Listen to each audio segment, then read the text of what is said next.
my gosh, I'm buying a freaking dollhouse. Listen to this story. So, and this, story is really about self-care. You guys know about that, right? You guys know self-care and self-love is like one of the most important lessons you need to learn in this life. I kid you not, right? And stop waiting for somebody else to do it. Like, I literally always celebrate my birthdays myself. I buy my own cakes. Like, I've always made my own. No, none of my husbands even have ever celebrated my damn birthday. Not one of them. No. So, I want a damn dollhouse. I'm going to buy one, damn it. I had 4 boys. Of course, they weren't interested in dollhouses. And then my girls' relationships were strained because baby number 1 girl, my ex-husband took her away at 3. Bitter custody battle. And then my daughter number 2, I had postpartum psychosis. Like, I don't know. Look at that shit up. Postpartum psychosis is a big deal. So I never got the damn dollhouse. But listen to this. Listen to why this dollhouse matters to me so freaking much. It's got to be psychology related, some kind of mental health. I don't freaking know, but I'm going to buy one. Look, child welfare is supposed to come over here. I'm supposed to be cleaning. And this whole custody battle I got going on with Finn and my ex-husband. And instead of cleaning, I'm like, yeah, it's fine. I'm going to look online for this damn dollhouse that Jeff Mallory never got for me because I explained to him this whole childhood thing. Okay, listen. So I was really close with my grandmother. I used to give her sponge baths. That's how close we were. Like, I'd give her sponge baths. We would talk about, things that happened during the day. We were just like, she was like my mom. She was my mom, basically. My mom was my mom, but my grandmom was just like, really, we had such a deep connection. I mean, if she got sick and was having a heart attack, I knew it before I got the call. I would call them and be like, I have a feeling, is grandma in the hospital? And they're like, yeah, how'd you know? And that's how close we were. I always freaking knew. And so, meanwhile, I had this cousin Tanya, and I was so jealous because I would do grandma's hair, but Tanya did it better because she was older and I was little. And I was like, I want to brush grandma's hair. Can I brush grandma's hair? And they're like, well, you don't know how to do. I was like, I'll learn how to braid. I was a determined freaking child. I'm still that way, man. So I got like one of those Barbie dolls, those like Barbie, but back in the day, it was just the head, right? And it was a blonde. She was blonde. It was Barbie. And I would practice doing braid. I learned how to French braid. Look, to this day, I can braid, right? I can French braid. I love that shit. I was like, look, Grandma, I learned. I can do it. And Tanya was still better. God dang it. All right, so meanwhile, she's like, okay, you can do some braids. She let me do a couple braids on her hair. It was so cute. But meanwhile, Grandma got Tanya this dollhouse. And the dollhouse, I can't find one like it. Like years later, I explained to Jeff Mallory because he was always out antique shopping. Never got me a damn dollhouse. And so this dollhouse was like, it was like this it was a wooden, this was freaking, how old was I? Like a freaking 5. So like, 1979 or so shit. So it was like this wooden dollhouse and little people and little beds. And I don't even know if they make them this way anymore. It's not these plastic things they have years later when I tried to look for them. I was like, that's just not the one, damn it. I want that one that Tanya got. And that was Tanya's, but it was at my grandma's house. But I couldn't touch it. And I was like, I want to touch her. I think I would like sneak in there sometimes and be like, see, I'm going to play with it. Nobody's looking. I got caught and they're like, that's Tanya's dollhouse. Like, damn it. So I was like, I want it. I just look at it from afar. I want a dollhouse. Why don't I have a dollhouse? I don't know why I never got a damn dollhouse, but I didn't, damn it. And then somehow, I don't know what happened. Grandma moved. Oh, she moved, and then Tanya took her dollhouse with her too. I never got it, damn it. And so for years and years, I had to grow out of it because I was like, look, this is obviously some kind of freaking mental thing with you and that damn dollhouse. I don't know what the fuck it is. You're old now, right? I got, pregnant at 20. And I'm like, okay. And it was a boy. I'm like, no dollhouse. No, I want a dollhouse so bad. Because he was so hyper. He had a bouncy ball house. One of those bouncy ball things where you put the balls in. Because he would just want to jump off things. I was like, okay, I have to find a safe way for this baby to like practice his, daredevil feats so he doesn't die. So he had like a bouncy house and balls, and boys just want to they don't want to fucking sit and play with dolls, right? And so like years later, I'm like now 52, right? And I'm still like, I want the damn dollhouse, right? And Finn's 11. He is like totally really kind of, I'm like, Finn, could you kind of get in the dollhouse? So I don't want to do that.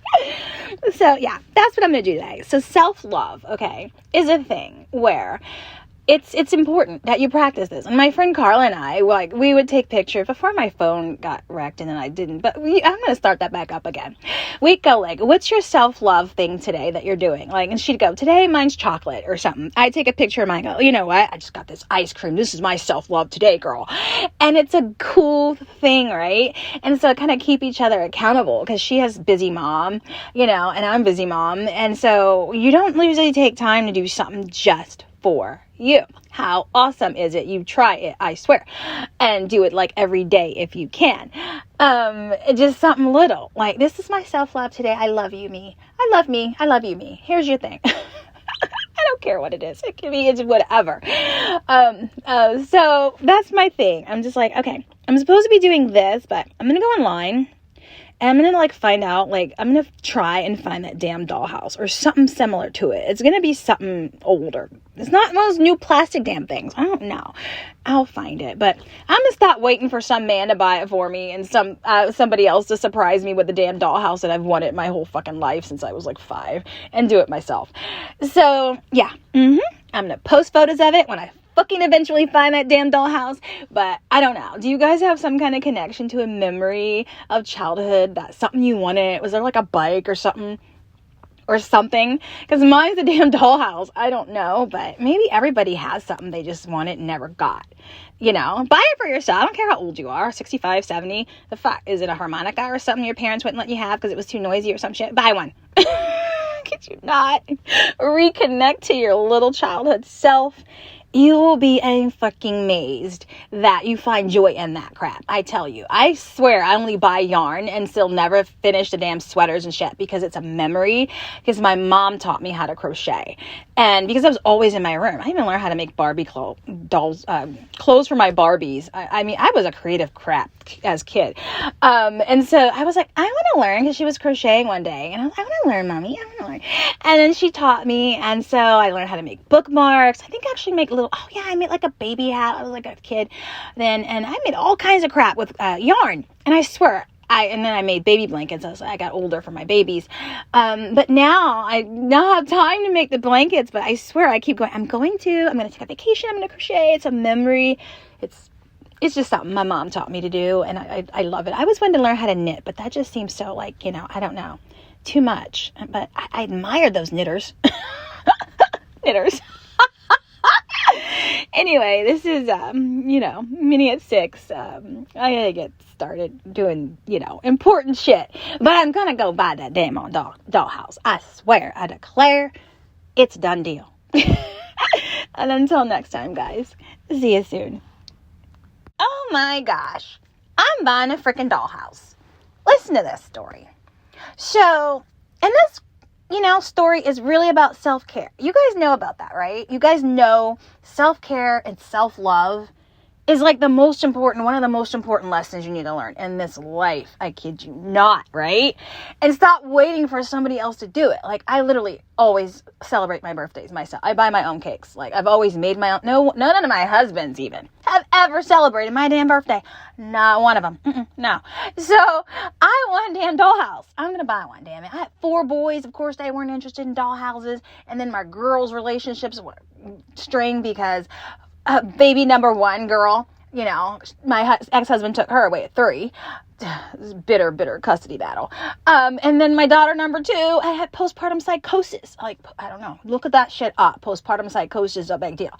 So I never got the damn dollhouse. But listen to this. Listen to why this dollhouse matters to me so freaking much. It's got to be psychology related, some kind of mental health. I don't freaking know, but I'm going to buy one. Look, child welfare is supposed to come over here. I'm supposed to be cleaning.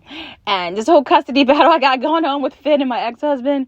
And instead of cleaning, I'm like, yeah, it's fine. I'm going to look online for this damn dollhouse that Jeff Mallory never got for me, because I explained to him this whole childhood thing. Okay, listen. So, I was really close with my grandmother. I used to give her sponge baths. That's how close we were. Like, I'd give her sponge baths. We would talk about, things that happened during the day. We were just like, she was like my mom. She was my mom, basically. My mom was my mom, but my grandmom was just like really we had such a deep connection. I mean, if she got sick and was having a heart attack, I knew it before I got the call. I would call them and be like, I have a feeling, is Grandma in the hospital? And they're like, yeah, how'd you know? And that's how close we were. I always freaking knew. And so, meanwhile, I had this cousin Tanya, and I was so jealous because I would do Grandma's hair, but Tanya did it better because she was older and I was little. And I was like, I want to brush Grandma's hair. Can I brush Grandma's hair? And they're like, well, you don't know how to do. I was like, I'll learn how to braid. I was a determined freaking child. I'm still that way, man. So I got like one of those Barbie dolls, those like Barbie, but back in the day, it was just the head, right? And it was a blonde. She was blonde. It was Barbie. And I have practiced doing braid. I learned how to French braid. Look, to this day, I can braid, right? I can French braid. I love that shit. I was like, look, Grandma, I learned. I can do it. And Tanya was still better. God dang it. All right, so meanwhile, she's like, okay, you can do some braids. She let me do a couple braids on her hair. It was so cute. But meanwhile, Grandma got Tanya this dollhouse. And the dollhouse, I can't find one like it. Like years later, I explained to Jeff Mallory because he was always out antique shopping. Never got me a damn dollhouse. And so this dollhouse was like, it was like this it was a wooden, this was freaking, how old was I? Like freaking 5. So like, 1979 or so shit. So it was like this wooden dollhouse and little people and little beds. And I don't even know if they make them this way anymore. It's not these plastic things they have years later when I tried to look for them. I was like, that's just not the one, damn it. I want that one that Tanya got. And that was Tanya's, but it was at my grandma's house. But I couldn't touch it. And I was like, I want to touch her. I think I would like sneak in there sometimes and be like, see, I'm going to play with it. Nobody's looking. I got caught, and they're like, that's Tanya's dollhouse. Like, damn it. So I was like, I want it. I just look at it from afar. I want a dollhouse. Why don't I have a dollhouse? I don't know why I never got a damn dollhouse, but I didn't, damn it. And then somehow, I don't know what happened. Grandma moved. Oh, she moved, and then Tanya took her dollhouse with her too. I never got it, damn it. And so for years and years, I had to grow out of it because I was like, look, this is obviously some kind of freaking mental thing with you and that damn dollhouse. I don't know what the fuck it is. You're old now, right? I got, pregnant at 20. And I'm like, okay. And it was a boy. I'm like, no dollhouse. No, I want a dollhouse so bad. Because he was so hyper. He had a bouncy ball house. One of those bouncy ball things where you put the balls in. Because he would just want to jump off things. I was like, okay, I have to find a safe way for this baby to like practice his, daredevil feats so he doesn't die. So he had like a bouncy house and balls, and boys just want to they don't want to fucking sit and play with dolls, right? And so like years later, I'm like now 52, right? And I'm still like, I want the damn dollhouse, right? And Finn's 11. He is like totally really kind of, I'm like, Finn, could you kind of get in the dollhouse? So I don't want to do that. So yeah, that's what I'm going to do today. So self-love, okay, is a thing where it's important that you practice this. And my friend Carla and I, we would take pictures before my phone got wrecked, and then I didn't. But I'm going to start that back up again. We'd go like, what's your self-love thing today that you're doing? Like, and she'd go, today mine's chocolate or something. I'd take a picture of mine and go, you know what? I just got this ice cream. This is my self-love today, girl. And it's a cool thing, right? And so kind of keep each other accountable because she has busy mom, and I'm busy mom. And so you don't usually take time to do something just for you. How awesome is it? You try it, I swear, and do it like every day if you can. Just something little like, this is my self-love today. I love you, me. I love me. I love you, me. Here's your thing. I don't care what it is. It can be, it's whatever. So that's my thing. I'm just like, okay, I'm supposed to be doing this, but I'm going to go online. And I'm going to find out, I'm going to try and find that damn dollhouse or something similar to it. It's going to be something older. It's not one of those new plastic damn things. I don't know. I'll find it. But I'm going to stop waiting for some man to buy it for me and somebody else to surprise me with the damn dollhouse that I've wanted my whole fucking life since I was 5 and do it myself. So, yeah. I'm going to post photos of it when I fucking eventually find that damn dollhouse. But I don't know. Do you guys have some kind of connection to a memory of childhood that something you wanted? Was there like a bike or something? Because mine's a damn dollhouse. I don't know, but maybe everybody has something they just wanted and never got. Buy it for yourself. I don't care how old you are, 65, 70. The fuck, is it a harmonica or something your parents wouldn't let you have because it was too noisy or some shit? Buy one. Could you not reconnect to your little childhood self? you will be fucking amazed that you find joy in that crap. I tell you, I swear I only buy yarn and still never finish the damn sweaters and shit because it's a memory, because my mom taught me how to crochet, and because I was always in my room. I even learned how to make Barbie clothes for my Barbies. I mean, I was a creative crap as a kid. And so I was like, I want to learn, because she was crocheting one day, and I was like, I want to learn, Mommy. I want to learn. And then she taught me, and so I learned how to make bookmarks. I think I actually make I made like a baby hat. I was like a kid then, and I made all kinds of crap with yarn. And I swear, and then I made baby blankets as I got older for my babies. But now I don't have time to make the blankets, but I swear I keep going. I'm going to take a vacation. I'm going to crochet. It's a memory. It's just something my mom taught me to do, and I love it. I always wanted to learn how to knit, but that just seems so like, I don't know, too much. But I admire those knitters. Knitters. Anyway, this is, Minny at 6. I gotta get started doing, important shit. But I'm gonna go buy that damn dollhouse. I swear, I declare, it's a done deal. And until next time, guys, see you soon. So you know what? I was just thinking about this last journal entry that I wrote. And it was in my memoir, Leaving Eugene, about wanting to die and deciding to die. I haven't read that entry in a while, but I'm feeling that way again, and I'm kind of on board with that. So I don't know if you've been following, but I was a hospice patient, and a hospice patient, that means that to qualify, they give you 6 months to live. You have to have your medical doctor sign off that, according to all of the lab work and everything, your prognosis and diagnosis and whatever else this is, that you might not live for the next 6 months. You might just, kick the bucket. So I've been a hospice qualified patient for a while. I came off of hospice. I went back on hospice. I was like, I don't know.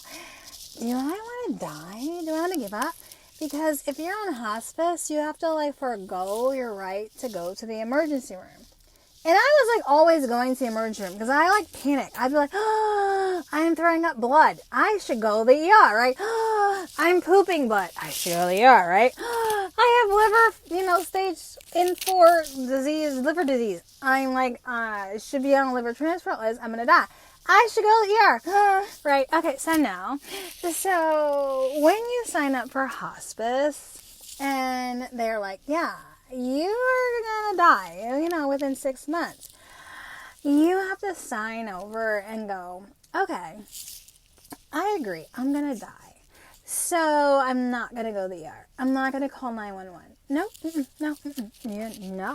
That means you can't be on hospice, right? And this was a struggle for me. I was like, I don't get this shit. What the fuck? Oh, I got to decide. Wait.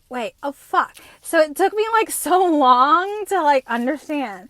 It's hospice means you're dying. You agree to die. You do not call 911. You do not go to the ER, Minny. No, right? I know it's such a struggle. I was like, I'm so lost. I'm so confused.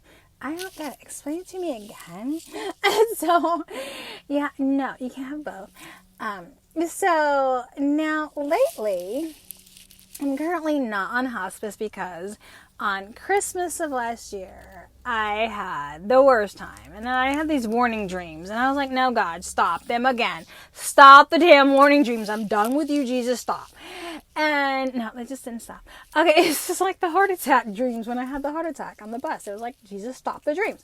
So meanwhile, it was Christmas, 2 days before Christmas. And I kept having these repeated dreams. And then I was like, fuck this shit. I'm not going to sleep. So then I was awake. And then I had the messages when I was awake. It was you're going to die. I was like, shut the fuck up, Jesus. No, seriously, to God. So I had to listen. So I ended up in the hospital on Christmas of last year, right? And they're like, yeah, this is bad. I'm like, gee, I know, God sent me here. What the fuck, now what? And so, yeah, they fixed me up there. They were nice then. I'm sorry, I'm suing you though. So, meanwhile, yeah. So now I'm like, okay, having the same problems, right? Because I'm still terminal. I'm still fucking terminal. I'm hospice eligible, like legit. Call hospice tomorrow, like yeah, sign up for hospice. Okay, and so I'm like, do I want to die? Do I? Do I want to see my son again? I want to see my mom again? Do I want to be here? This fucking life sucks, D-I-C-K. And it really does. And so it's like hell on earth. And it was that way when I was growing up. So meanwhile, growing up, like Aunt Darlene, here we go with Aunt Darlene. I don't know if you heard the Aunt Darlene stories, but listen. Aunt Darlene was like, she was the Jehovah's Witness, right? And she took me to all those I swear it was scary as fuck. They're a freaking Jehovah's Witnesses meeting. I don't know. They were just different from church. They were not the same as my Baptist church. They were just like, I don't know, freaking weird. Alright, I don't know. Anyway, so Aunt Darlene like scared the bejesus out of me. And she just was like, yeah, you die, you're done, you're gone. It's your body's in the earth, and you wait till that second coming. And I was like, that does not sound right. And I felt like because my childhood was so horrific, all the things I learned about heaven and hell, I felt like I was already in hell. I was like, I don't know, Aunt Darlene's talking about some scary ass motherfucking place where people on fire and brimstone and shit. I'm like, I go home every day and I'm already in hell. I was like, what? My life growing up was hell on earth, right? And then it continued into my 20s and my 30s and shit in my 40s. I'm like, what the fuck? I'm already in hell. So at this point when I'm dying, I'm like, oh yeah, I'm going to die and go where? You can't be worse than what the fuck I'm already living, dude, right? This is already fucking hell. I am sick. I am like dying. I'm depressed clinically. I am like sick as heck from lupus, from cirrhosis, from metabolic acidosis, from everything. I am depressed, so that's another thing. Mental health. Clinical depression will kick your fucking ass, right? You don't want to fucking live. When you're severely clinically depressed, hello, have you been there? If you have not been, you have no idea what I'm talking about, right? If you have not been clinically depressed, you know what? Hit pause. Take a break. You can't understand. It really crushes you. You start to question, why am I here? Why do I want to be breathing? What is keeping me on this planet? I can't imagine. And those are the thoughts that go through your head. And so I posted this song, How to Save a Life by Frey. I don't know what they're called. How to Save a Life. I love that song. It's like, how to save a life. How would I know? And it's sad to me because it's like, yes, that song is about someone who he was trying to reach in a moment of despair. You can't always reach that person. And that song is about, that we, tried to reach that person. They wouldn't listen, Can't listen when you're freaking clinically fucking depressed, right? You're fucking sad. All you can think about is, I don't want to be here. This is hell on earth. Aunt Darlene, I'm already here. I don't need to fucking commit sins and die and go someplace when I'm already living in hell in my moment, my situation right here. So if you're trying to convince me to choose from believe in God or go to hell, for people like that, Aunt Darlene, we're already in fucking hell on earth right here. So how are you going to convince me to believe in your Jesus or God when hell is right here, God? It's right here. I'm living it. So I'm having one of those days, right, where I'm clinically depressed. So that's a thing, okay? They call it clinical depression because it's fucking clinical, right? It means that it needs to be treated clinically by a doctor, by a fucking, clinical medication or some shit. But in my situation, I'm not really sure. Pills not going to help that shit because it's, complicated. So sometimes you can have a clinical depression where a pill's not going to fix your shit. It's just not. I'm sorry. I hate to tell you. Go on medication for years. Shit's not going to fix. All right? You're just going to find yourself knee deep, still on medication, deep in clinical goddamn depression. Maybe you want to kill yourself. Just saying. So I found that I do that in indirect ways. So sometimes people can harm themselves overtly. And you're like, oh my God, that person like tried to slit their wrist. Oh no, that's serious. Or it's attempted, or they want to get attention, blah, yeah. No, not really. They might want to get attention, but they're still fucking clinically depressed. All right. And so, it's a thing. But you can also attempt to harm yourself in subtle ways. Like for me, it's alcohol. It's like, I know I shouldn't drink. My liver's like going, screaming, like, help me. And I'm like, fuck you, liver, right now. I'm clinically depressed. Fuck you. Here's some wine for you. Pour it on you. Burn. But what the fuck? So, subtle ways, when my children were teenagers, get me in words, they were cutters. And I was like, what the fuck? Cutting is a thing, right? So then I had to research what the fuck is cutting. Then I realized it was something I freaking did. I didn't even know it was a word back in 2000 and, 10, 11, what the fuck ever I had with City of Bend. Those fucking police officers, what the fuck? That was a bad situation. So I became clinically depressed back then when this fucking police strip searched me, and I had the whole thing with City of Bend and fucking St. Charles. And somehow I experimented for like a day and a half with cutting. So I do get that whole thing. I took a fucking blade it was like a hunter's knife. It was a big knife, really. I was like, let me see what this is like. I slashed my wrist all kinds of ways up and down. And I was like, that's not deep enough. That's got deeper, right? It was like a huge ass fucking hunting knife. I'm like, this isn't really fun. I tried to experiment with a gun. I was like, I could shoot myself. That's kind of why the City of Bend police kind of ended up there. Because my husband, she's got a gun. She's going to shoot herself. I was like, yeah, I was fucking going to do it. I would. But I was like, well, I kind of would be permanent. Do I really want to do that? I could try. But I could end up paralyzed, Minny. You could end up fucking paralyzed. So that's kind of why I didn't go the gun way. But I was there, about to do it. Except I was like, God's just going to send you back, Minny, paralyzed. True fucking story. So, that didn't work. Pills didn't work. Knives didn't work. I was like, fucking Jesus, really? How can you fucking kill me, really? That's clinical depression. Alright, so that's kind of where I'm sitting. And that's a thing. And so, anyway, I'm not sure if I'm gonna go back on hospice or not. I probably qualify because I did go off the wagon and I am in stage 4 liver cirrhosis and my numbers do look kind of horrible. But I kind of want to live. I kind of want to fight. I think, and get out of this clinical depression. It didn't help that my ex-husband sent me a text message earlier that kind of triggered the fuck out of me.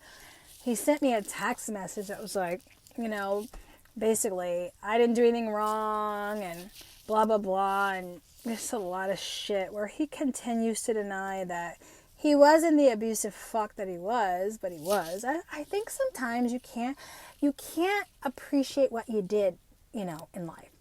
Admit what you did. I do. I'm like, look, I was a fuck up. Like the other day, I sent a really angry text message to my children on a text feed. And then this morning, I was like, that was fucked up. I shouldn't have said that. I'm sorry. So if you fuck up, like I do a lot, just to fucking apologize. Be like, you know what? I was in a bad headspace. I really wasn't I'm fucking human, goddammit. I'm human. I will mess up.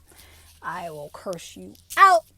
I will threaten you in many ways. And I will. And it will become true if you keep fucking with me. But initially, if I threaten you and you stop fucking with me, we're good. Right? And so I have acknowledged that this morning. I was like, okay, Minny, calm down. You get fucking mad and you threaten war and you should fucking mediate that shit. Is there a truce? Can we make a truce? I don't fucking know. Anyway, that's my thoughts today. I don't know what's going on. And Chloe is fucking missing. So, I gotta go find my cat because in this destructive kind of day with my text from my ex-husband got me triggered and the visit from child welfare that had me crying and then me thinking that I should be dying. Yeah, I'm rhyming. That's a thing. So, anyway, unscripted as usual. Get what you get. Just go with it.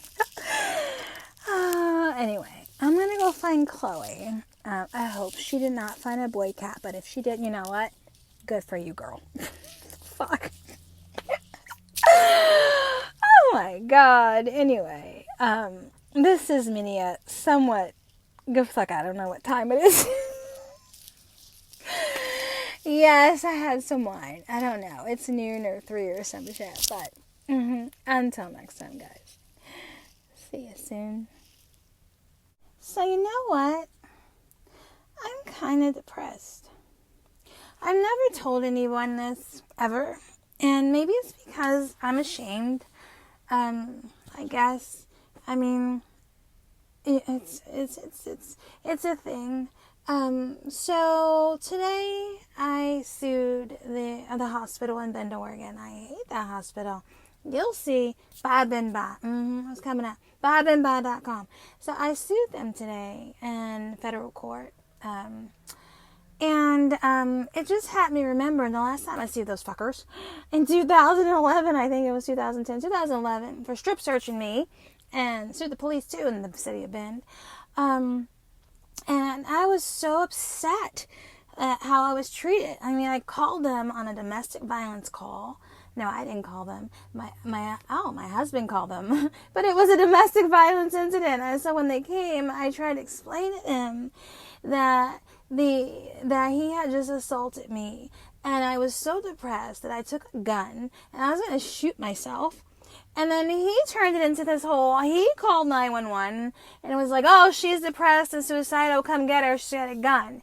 And they came and I was like, look, dudes, this was happening. And they're like, threw me down like I was a criminal, like a murderer or some shit. You would have thought I was like a serial killer or some shit. They literally like body slammed me to the ground. Handcuffed me. Okay. And this is me. I was just like, what the fuck? I'm like depressed and suicidal because my husband just assaulted me. I had a gun, but not when they came. The gun wasn't on me, right? I was like, hello? Okay. So because of that whole event, I sued the fuckers. All right. And I'm suing the hospital again because the whole strip search thing happened at the hospital, and that's a long story. So I'm just kind of sad because minutes before my son shot himself, okay? Minutes before, he came into the room that I was in, and I was working on a damn lawsuit. I was working on a fucking lawsuit.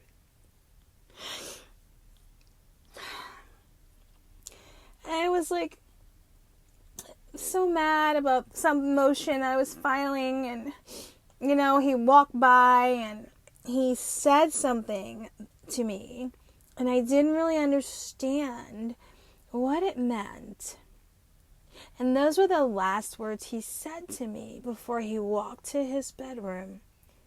And I heard the gunshot. And I heard him screaming, ow.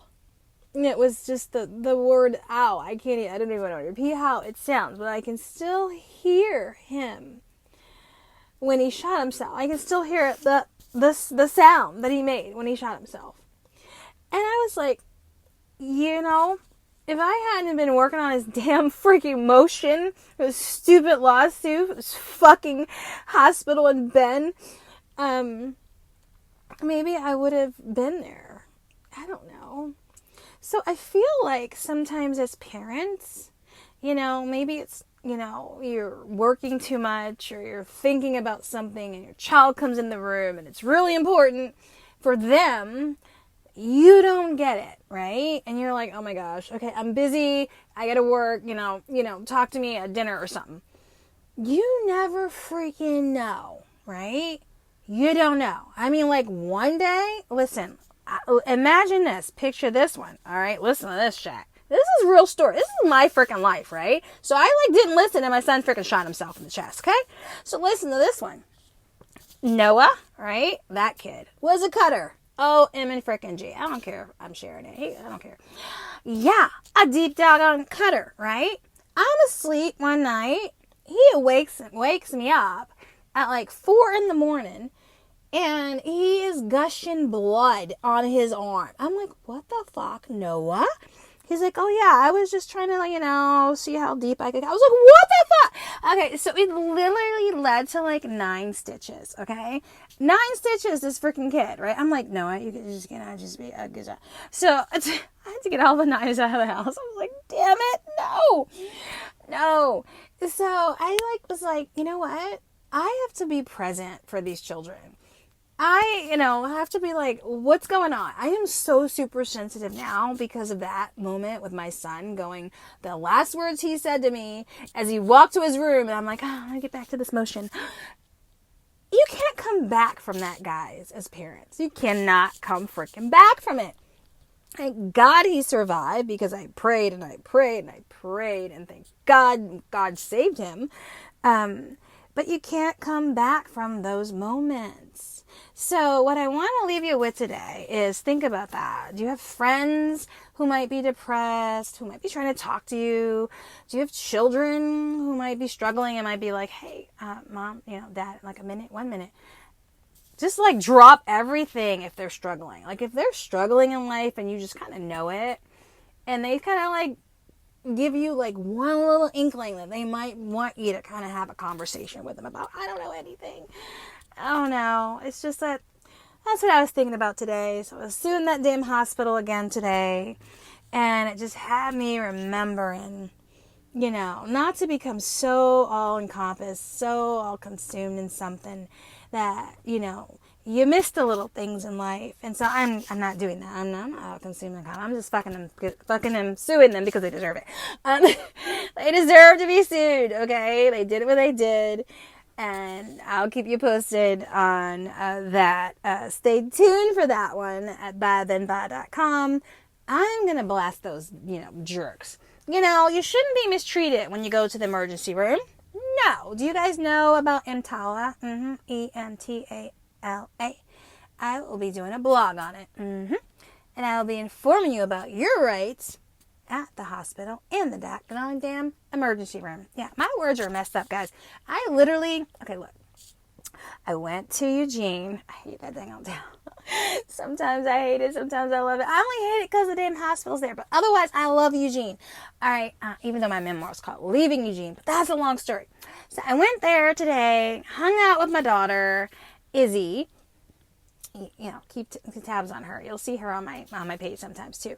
And, we got some chocolate and we had a great day. And I went to the pot store. Yeah. So I think that could be what's wrong with me right now. Look, I have a medical marijuana card. I can smoke a joint. Like, seriously. I think this one's, like, really strong now. I think it was, like, 31 or 35% or some shit. I don't know. Like, whatever. Look, I waited till I got home to smoke it. Look, I don't drink and drive or pot and drive. Is that a thing? Pot and drive? Whatever. Anyway, this is Minny at 8. I've been away for a little bit. And, I'll keep you guys posted on my escapades, and until next time, guys, see you soon. Oh my God. I just, made an Eggo waffle, the buttermilk ones. Okay, so look, listen. They're, on sale at Safeway for, $2.99. They're just so cool. I love the buttermilk ones. Okay, look, just so simple. And so I was like, yeah, I'm going to get some little waffles because I'm in an RV now, right? So for the first time in my life, God dang it, where's me? Life. I have a toaster oven. All right, so I was like, I'm going to figure it out. And it has a air fryer and a broil thing, which accidentally I did not know it had a broil option. And I was cooking something, and all of a sudden, look, I'm going to set this place on fire. I don't know if you listened to my last podcast about how I almost burned the house down in Arcata, California. I'm trying not to, damn it.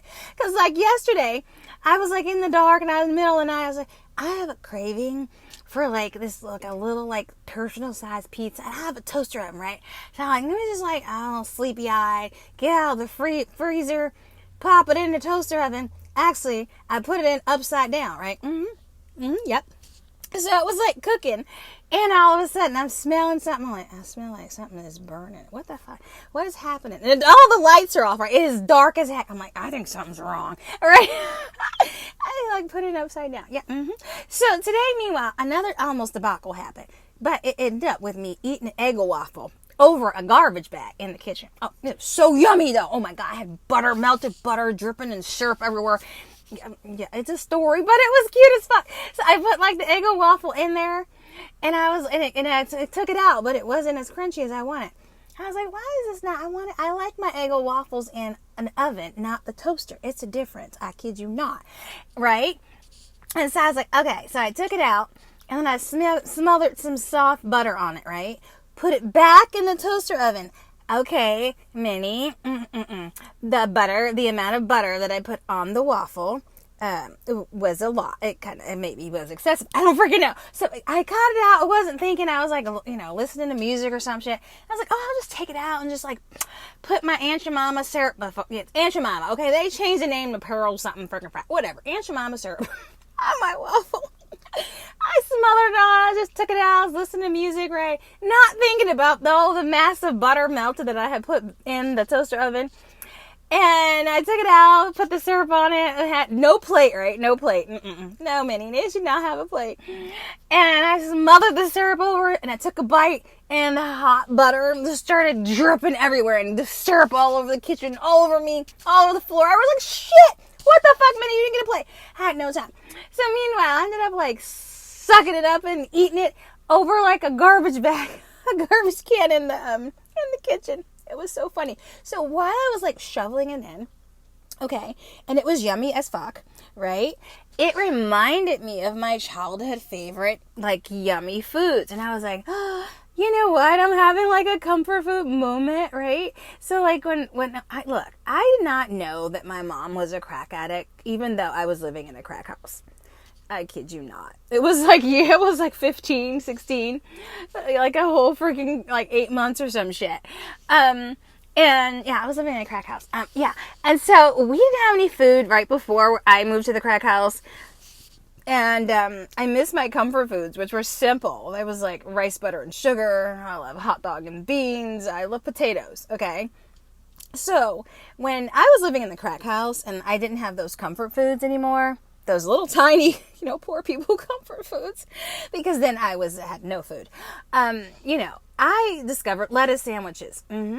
Yeah, that's not a comfort food. No. And syrup. Yeah, syrup. Put that on some bread. That's all I had.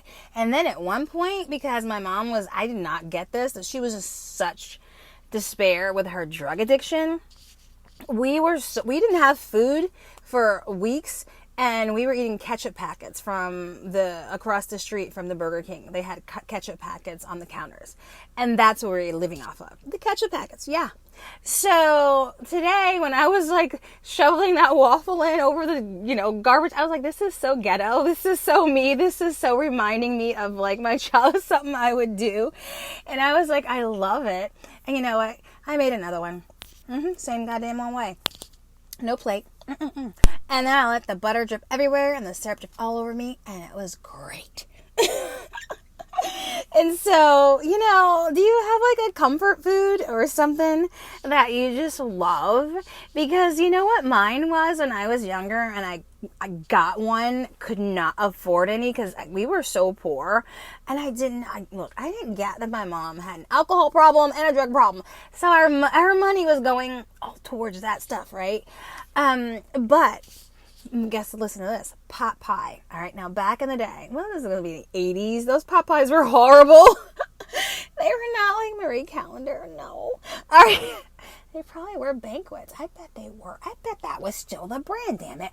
Anyway, listen.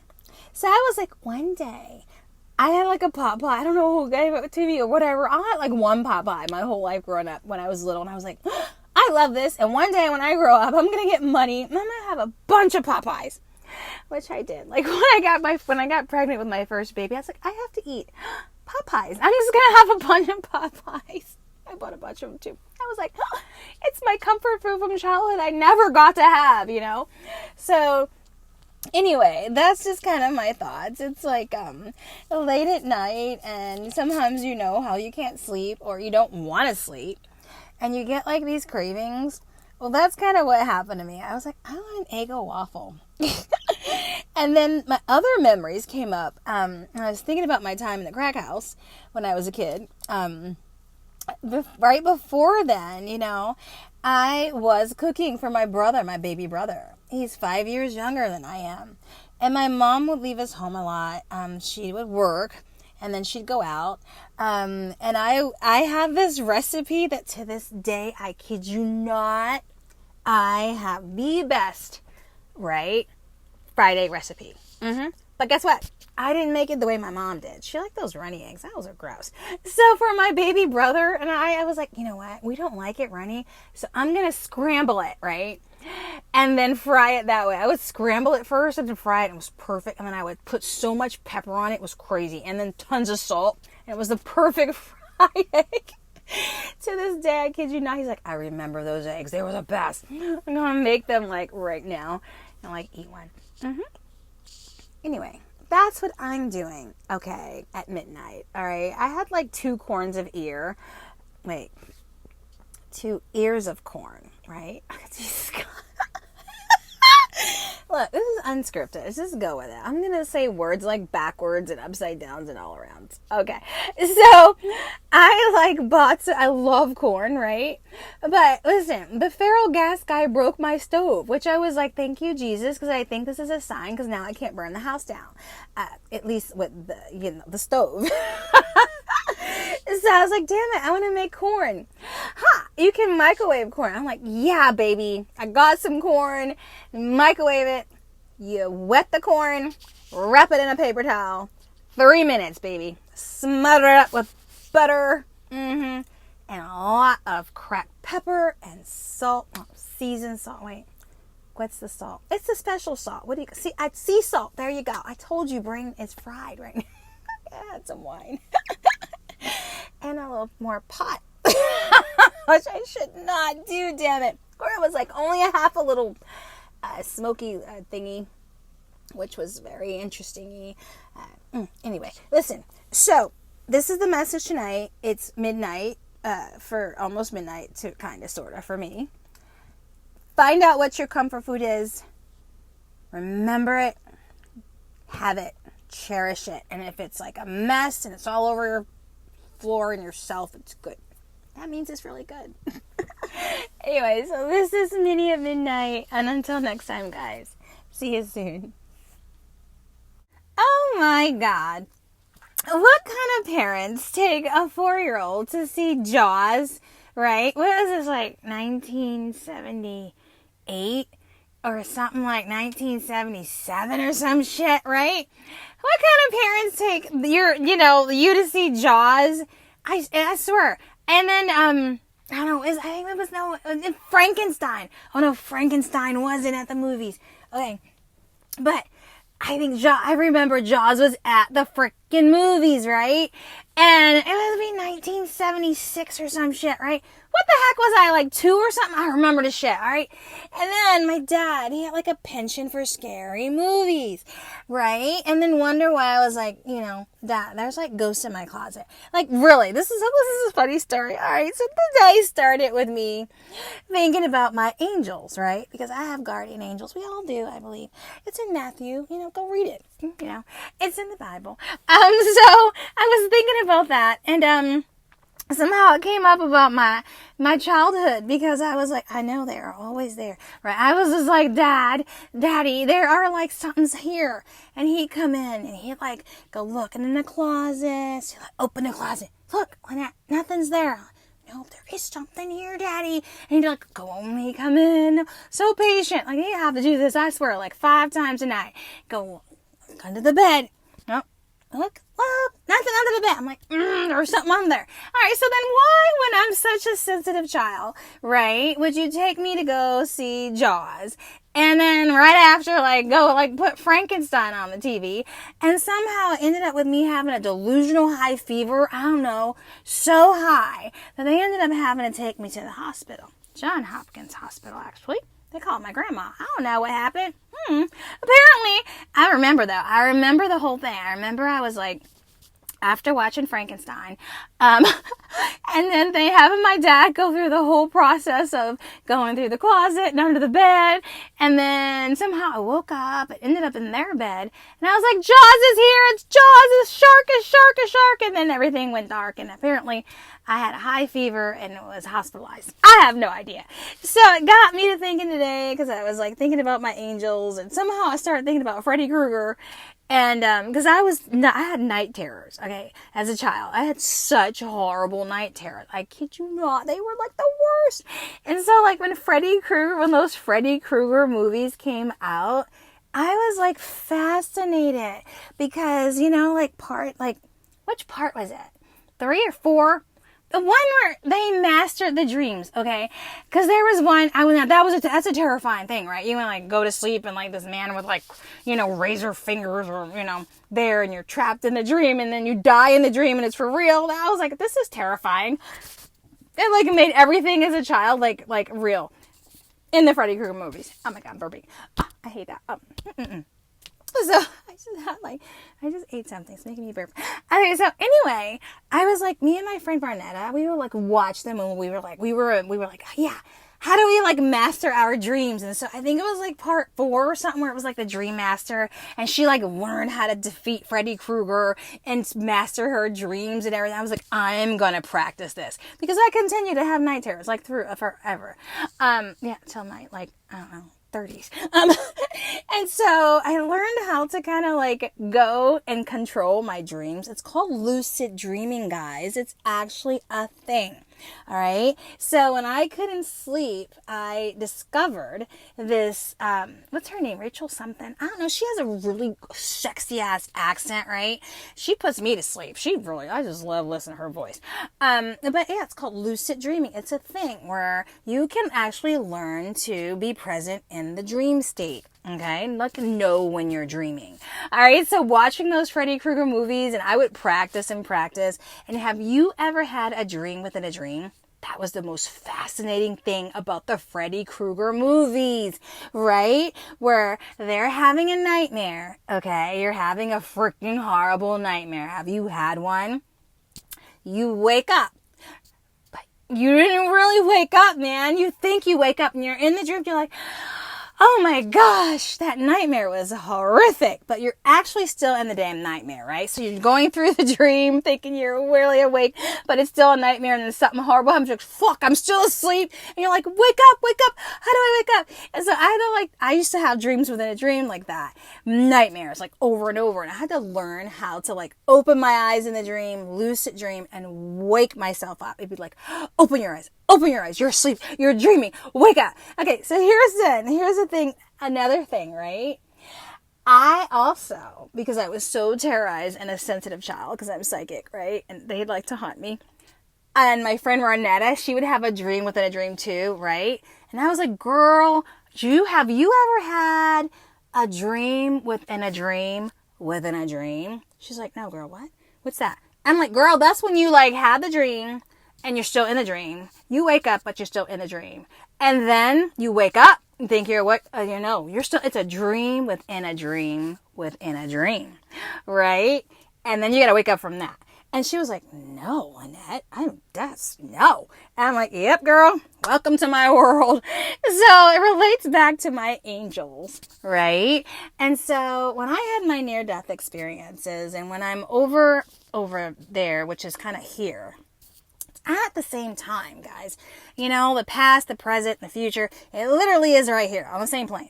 And so I was kind of thinking about that today, and I was like, that's what it's like when I'm kind of in an alternate state of consciousness. It's like being in a dream within a dream within a dream, because it's like a time-space continuum. You're not like lost in time. I kid you, frick not. I get over there, I get lost in time. All right, that's what it's like. So, and then I got to figure out how to come back, and that's gonna, thank God, I practice with Freddy Krueger movies, from childhood. So now when I'm in a dream within a dream, or within a time loop, in an alternate state of consciousness, I know how to get back. That's the fun mini fact for today. And that's Minnie at 8, guys. And so until next time, I hope you don't have a dream within a dream within a dream and not be able to wake up, because that happened to me one time too. Oh, until next time, guys. See you soon. So you know what? I really believe in energy healing and Reiki healing. I didn't before, but listen to this. Okay, so somehow, after my near-death experience, I noticed my gift more. I noticed that I could feel energy, and I could feel, like, one day, like, my husband, like, I did not even know, but he took the kids fishing, and I woke up, and I had this feeling, like, he took it, like, early in the morning or something.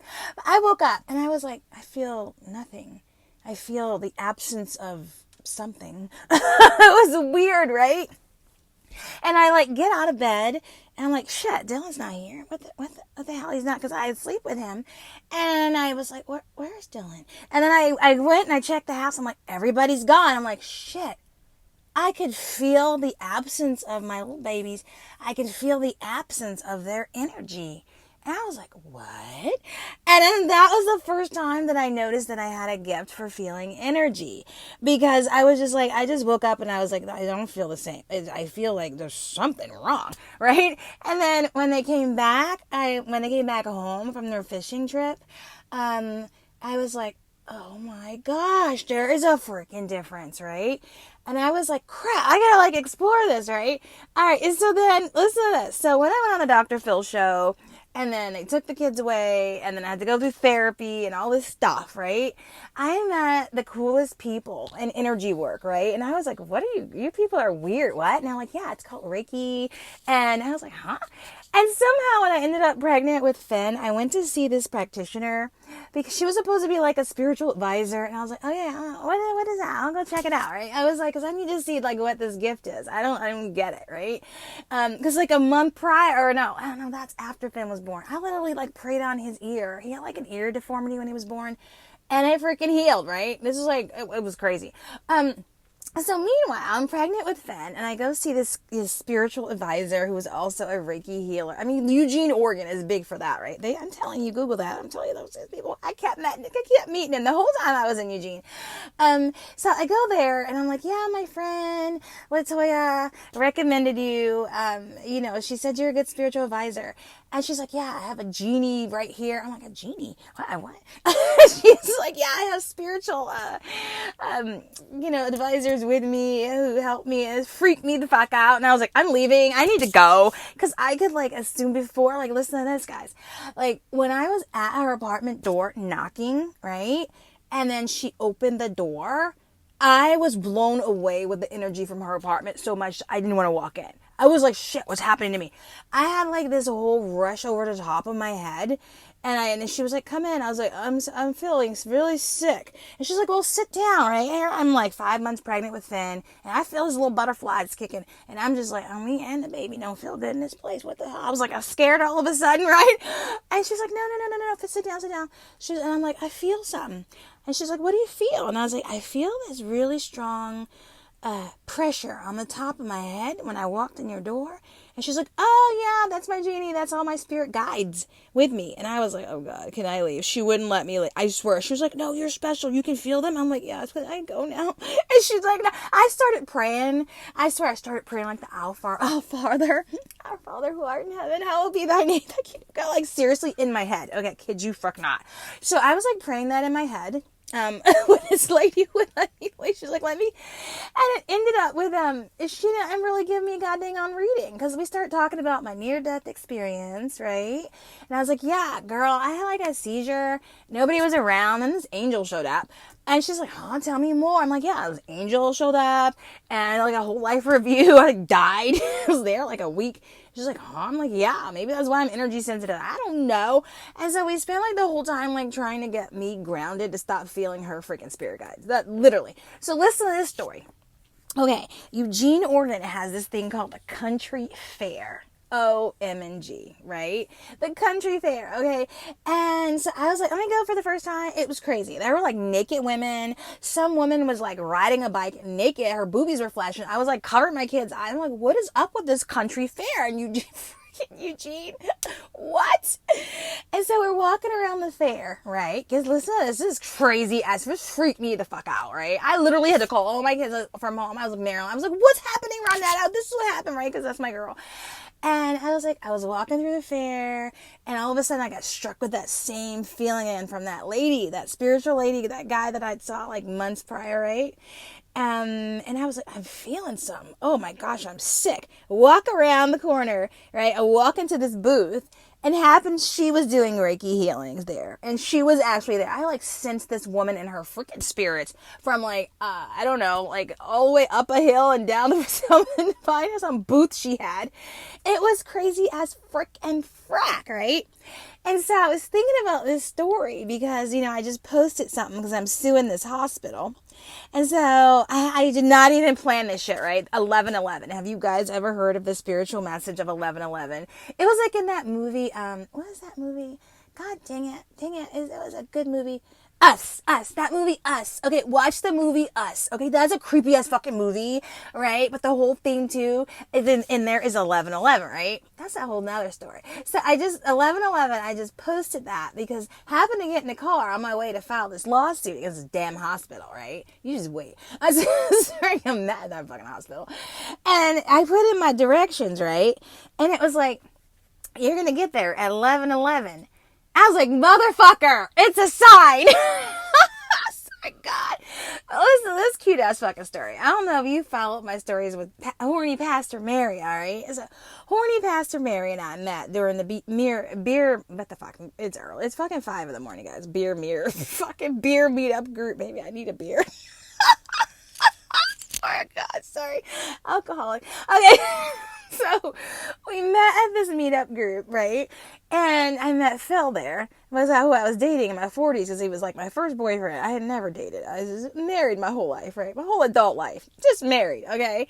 And, we have this twin flame thing, right? This goes back to the crazy woohoo people in Eugene, Oregon, right? So my friend and I, we were talking about from Eugene. I called her up. I'm like, I had this really thing with Phil, right? I think he's my twin flame, right? And I started Googling twin flame and 11:11. I was like, because every time we had together, 11:11 pops up on the clock, right? And then when I'm thinking about him, it's like 11:11. And I'm like, what the fuck, Ashley? What's this mean? And she's like, oh, it's a spiritual angelic message or something. And I was like, huh? That's intriguing. So I just thought that was funny that I was like driving on my way to, file the lawsuit. And it was like, you'll get your arrival as 11:11. I'm like, you know what? Those motherfuckers are done. The spirit guides have spoken. You're done. Anyway, so that's my message today at 5. Think about that. Outside the box healing. Outside the box energy feeling. I'm rhyming again. Do this shit on purpose. But listen, I'm kidding you not, right? Listen, it's a thing. I thought they were crazy, but listen, I have started like doing some little Reiki healing and things on myself. Oh, my energy. Guess what? You can YouTube search Reiki energy healing, and I think they have self-guided. They do. Self-guided Reiki. It's REIKI. Self-guided Reiki healing, right? Energy healing. You can just I don't know. I haven't really looked into it because I'm doing it automatically to myself. Like I'm healing myself inside out here. But yeah, that's the thing, guys. Look into that. It's really cool. I thought it was woohoo.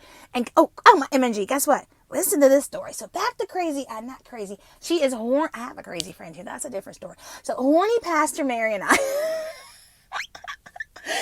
I got her into this stuff too because I was doing her tarot cards and she got addicted to that shit. She's like, what's going to happen now, Minnie? I'm like, no, Mary. I had to cut her off from the tarot card reading. She got so addicted. But we went crystal shopping. Okay, that's the thing too, guys, right? So that's another thing. I was like, what the hell? I was like walking down the town with Mary and I was like, I'm feeling some weird pull here. And I'm like, what? Oh, it's a crystal store. Let's go in there, Mary. She's like, okay. So we go in there, and I'm like, what the frick? What is this? I feel like energy from the frickin' crystals. Only the real ones, though, guys. If you get those glossy ones over, that's not a real crystal. So this store had, like, real, actual crystals that I really had energy, that I really could feel. And then I got Mary into it.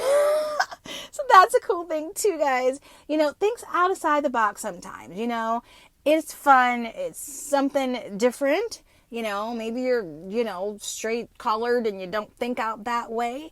But, there are more things in life than that. If you think it's crazy, you can keep thinking it, but I'm telling you, it's real. All right. Been there, have lovely people in Reiki healing and Reiki energy, and that stuff freaking works. It just does. It's like acupuncture. Some people thought that was a thing, but you know what? I did acupuncture to keep Dylan in there. He was trying to come, like about 5 months pregnant I was. And I have incompetent cervix. So I had to have 5 cervical cerclages, guys.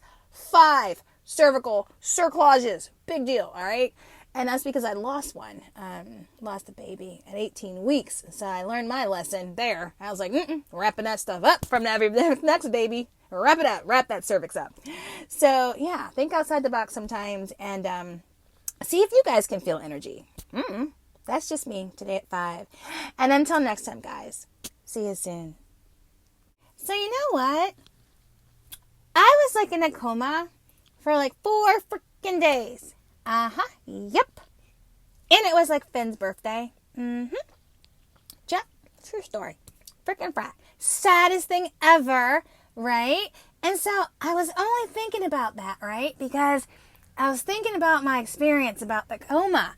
And my image freaking... Can you imagine being in a freaking coma for 4 freaking days? And then, you wouldn't be imagining it if you didn't wake up from the dang on thing. But listen... I was watching The Young and the Restless. All right, listen. The Young and the Restless is the best, hands down, soap opera of all time, right? All right, listen to the story. It's so funny. It kind of involves a bad story, but not a really bad story. I don't know. It depends on how you spin it. All right, so listen. My first Halloween, right? I was Tweety Bird. That little yellow bird that hangs out with Snoopy and Charlie Brown. Tweety Bird. And so that was like my first Halloween costume that I remember. So I think I might have been 4 or 5, somewhere around there, right? So I'm Tweety Bird. And so we're like trick-or-treating. I went, oh my imaging. This was back in the day when your parents had to check the candy for razor blades. All right, kid, you frick not. This is the thing.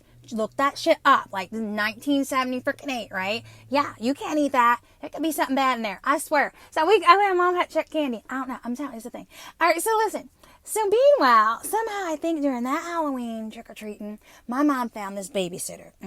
Yeah, she always needed a babysitter. Dad was always off robbing banks and shit. And she, single mom. So meanwhile, all right, listen. The babysitter used to watch, I think, Young and the Restless and something called The Edge of Night. All right, yeah, if y'all are not this old, you are not old to remember The Edge of Night. And something else she used to watch. I don't remember. It was scary. It was like a vampire show or some shit. I don't know. No wonder I was a traumatized kid and had night terrors. God dang it. All right, so meanwhile, I was like, oh, I love this. So I got into soap operas. I'm like 4. I'm like, That babysitter, though, Mom had to stop taking me to because somehow her husband, ended up showing me his penis. I remember I was like, Mommy, something happened bad at that house.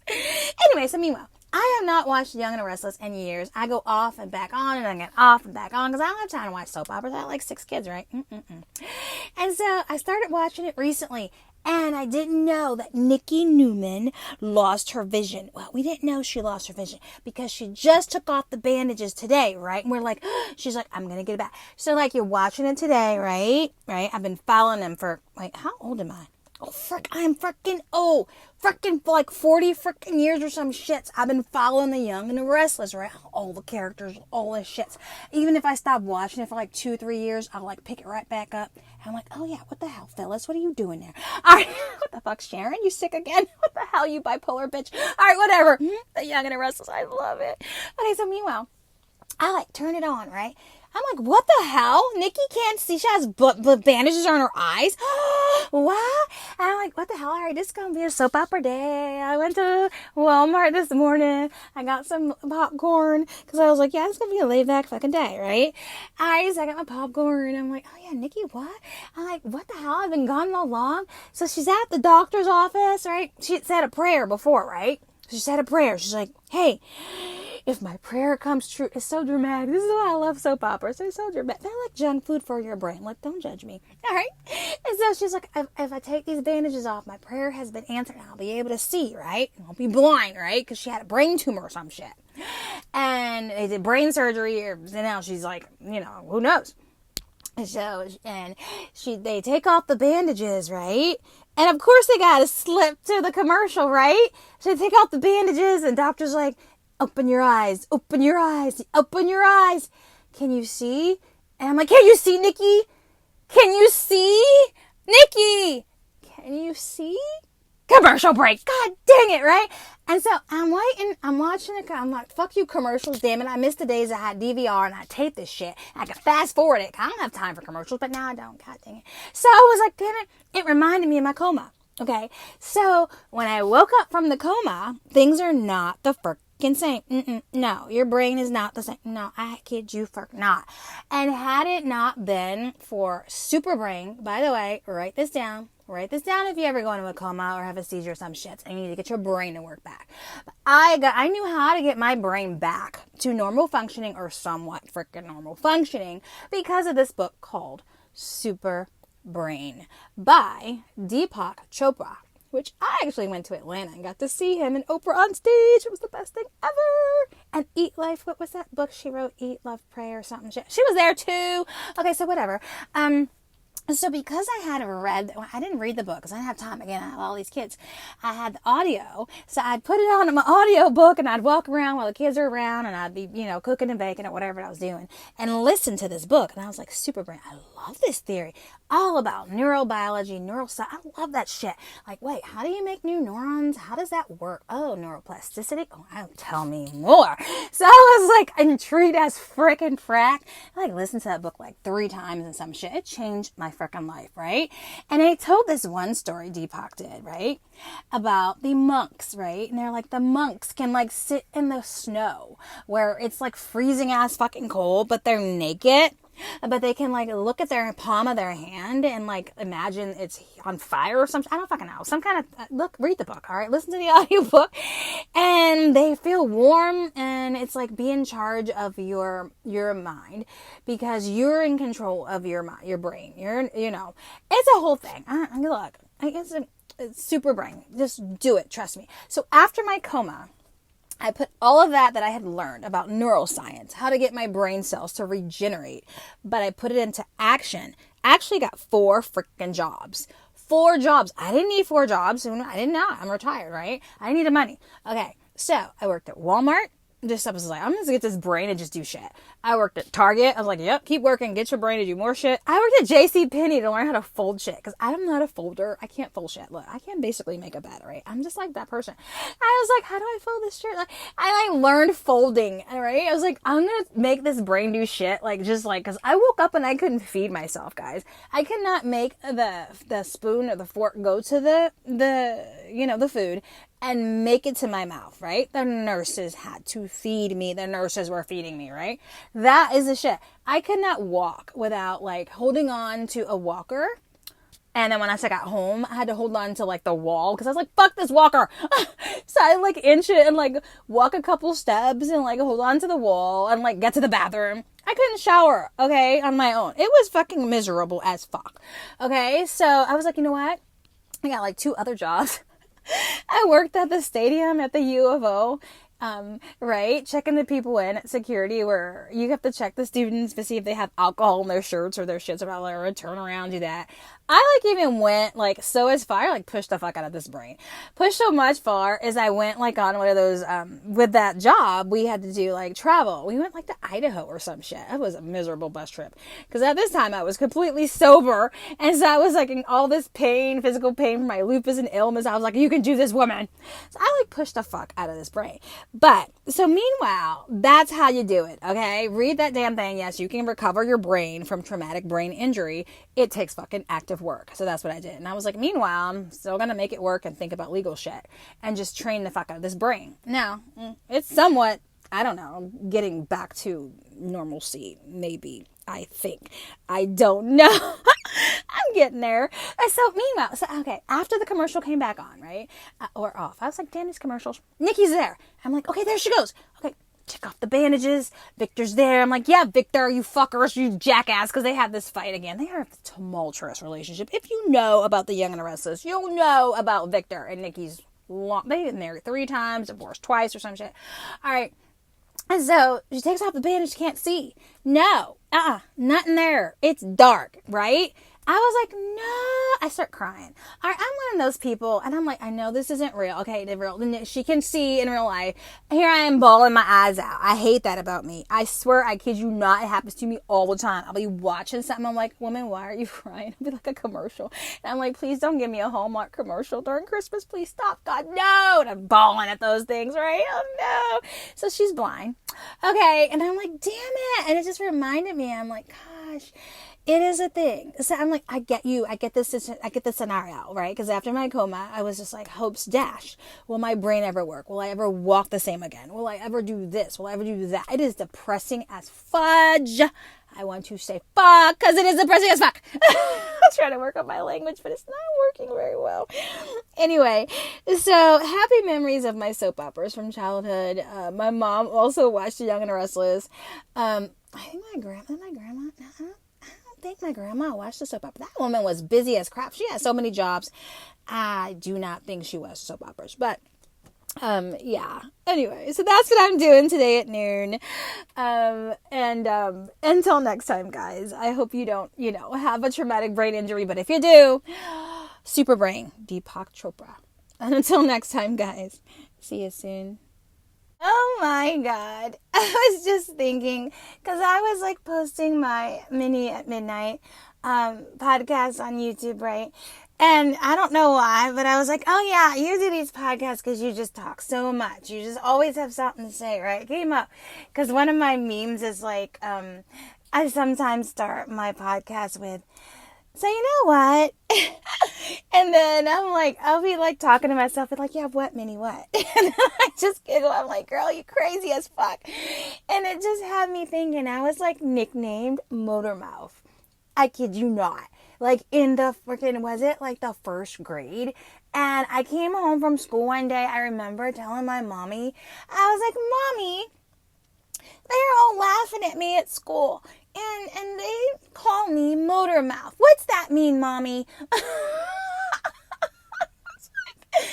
then I read like the reports they'd send home.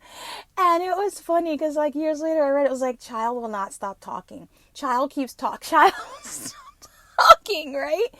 And like, I swear to God, if I had like a Native American name, it would be Girl Who Talks Too Much. I kid you not. That's my Native American name. I claim it. I own it. I don't know. It's Girl Who Talks Too Much. All right. I am working on that shit. Right. And, but is it a bad thing? I mean, is it? Is it a bad thing? I mean, think about it. I mean, it can be a bad thing. Like when I was in court, like I try to like go to court and I try to like not do this because once I get going, like I'll like go, okay, Minnie, you're going into like a business situation or you're in this situation. You just don't be social. Like don't strike up a conversation and just keep going with it. You got to do this and that. And you got to be professional, right? And sometimes it works and sometimes it doesn't. I'm like, girl, you have such pretty hair. Oh, what'd you do with your eyebrows today? I swear to God, I'll do that like at the grocery store or whatever. I will just strike up a conversation. I talk too much sometimes. I give out too much information. And later I'm like, God dang it, that conversation went really deep too quick. And so like I was thinking about that as a personality issue. Because my dad was like, when you were a little girl, you like drove everyone crazy. I guess it's like the teacher going, Motor Mouth. It's like, sometimes you just need to listen. And I think that could be why I wrecked my relationship with Ronetta.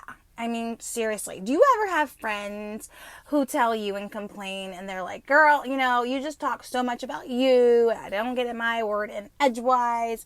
And that could be a communication thing, a listening thing. So that is the lesson for today, because I swear that is a thing that a lot of people miss, and they miss it because in a conversation, they're just kind of like talking about this and that, and they're not really listening. When it's a back and forth thing, you think you are, but you might not be present. And so I learned that, like when Ronetta was like, I was like, girl, I do listen to you. I do. But, when I thought about it, I was like, maybe I am being Motor Mouth in this relationship. Maybe I am talk. And I am not listening enough. So I've been working on that, like, over the years. I've been like, especially with my children, right? With your children. Sometimes you want to, like, lecture them, and you want to just talk, and be like, this is what you need to do. Let me tell you, listen to me. Listen to me. I'm your parent, right? But you know what? Maybe you gotta reverse it and be like, let me listen to you. Let me just be quiet. And that's kind of the things that I have been working on for, a couple years, is that whole mindfulness thing. So, like, now, like, when I go, like, I was at, like, the emergency room, like, one of these long ladder things, and I had taken, like, one of those ride things you get through your insurance to get you home, because I was, like, stranded, because I got there by, like, an ambulance. And I was in the car, and these two people, they were talking, because there was another passenger from the ER. And I was like, girl, don't talk, don't do it. Don't just start. You're sick and you don't even have the energy. And once you get started talking, you're just going to tell your whole life story. And then And so I'm like in the car, I'm like, no. And everything they were talking about, everything inside me was like, you really, really want to pipe in. This is intriguing. Because they were talking about the homelessness condition here. And it breaks my heart, right? I walk by and I'm like, damn it, that person, what the hell? It's hot as fuck, right? I was like, wish I could help you. I'm sorry, And so they were talking about the homeless people, and all that stuff. And I was like, and I was like, Minny, do not join the conversation. You're sick as fuck. You just left the ER and you. Okay, so meanwhile, they dropped me off, right? But I swear something came up and they're like, oh, you were quiet and high. I swear. And so meanwhile, guess what happened? Guess what freaking happened, right? So I tell you, once I get started, I can't stop. So the lady was like, she said something, and we got to talking, and I gave her Chloe's page. I was like, oh yeah, it's Sleep Like Chloe. It's facebook.com, Sleep Like Chloe. And she's my emotional support cat. And then somehow I talked into God, and I don't know about the surgery she was going to do. And I was telling her about God and my near-death experience and faith and all. And then we started praying. And then we started crying. And then it was just like, the lady who drove us, she was like, I'm going to get in trouble because this is, going over, and I'm I was like, damn it. See, I'm sorry. And we exchanged phone numbers and everything. So I was like, is it bad? Is it bad that I'm a motor mouth? I don't know. I'm working on it. I guess it's like most things, right? Some things you can overdo, like water. Look, I didn't know you could drink too much water and get like water poison. That's a thing. So it's like, you got to moderate everything, damn it. So I'm working on that, not being so much of a motor mouth and listening more, especially to my children. That's a thing. Sometimes you want to talk over them because you want to give them advice and shit. And you're like, you're not listening to me. I think that's what happened with Ronetta. She was like, I'm trying to give you advice and you never listen. And I'm like, yeah, everybody who knows me knows that I don't take advice. I actually don't. I don't. I kind of listen to it and then I go, let me try it out. Let me see. Let me test it objectively. See if it works scientifically, apply it to me. I don't know. So I just don't. Somebody will be like, here's my advice. And I'll be like, yeah, no. Let me go figure it out and then I'll, work on that shit. And if you got some merit in your advice, and I'll add it to, my own thought process here. That's kind of how it works. I think that sometimes when my friends are trying to like advise me, I'm just like, no, I'm not asking for your advice. I'm just kind of venting. And so that's another thing. Like if you have a friend, right? And their style is different. Like my style is like, I'm talking to you. I'm not asking for you to help me. If you tell me something that you think is going to help me, I'm not going to listen to it. And everybody knows that. Like my grandma figured that out. My dad figured that out. They're like, we will tell this girl this and she will like do the opposite. And so they just like eventually stopped giving me any advice whatsoever. And then they told me why. And then in my 20s, I was like, oh, now I get it. My 20s, they're like, this is why, Lynette. And then Ronetta figured out too. She was like, and then I was like, I guess at 40 at that point. She was like, I give up. I have tried this for 30 years with you, Lynette. And I'm like, yeah, don't you know? I don't take advice. So yeah. So maybe I'll work on listening too. And yeah, that's a lesson for this, today. Listen, communicate. It's you're always learning. You never have 100% it down in this life. You just don't. And people who think they know everything, I'm wary of them. I'm just like, no, I'm learning something new. I kid you not. Every day I strive to learn. That's probably why I got my brain working again after that dang on coma. Because like my dad said, he was like, you were so inquisitive. You like wanted to know everything at like 9 months old. I was like, yeah, that's me. Girl who talks too much, girl who thinks too much. That's why you got the podcast. Anyway. Anyway, this is Minny at 5. I'll probably talk to y'all later, but until next time, guys, see you soon. So you know what? My brown eyes are blue. My brown eyes are blue. And I keep getting asked this question. And I'm so annoyed every time. And I think it's because my natural eye color is brown, right? I was born with brown eyes, but they are beautiful brown. They are. And then in my 20s, you know, I was watching The Bold and the Beautiful, right? And Rina Sofer, she's beautiful. She has these striking blue eyes, right? With this dark hair. And I fell in love with her. I was like, I'm in love with this woman. I can't like take my eyes off of her. Like I'm Bold and the Beautiful. I was like, I love that freaking look, right? And I was just like, I like it.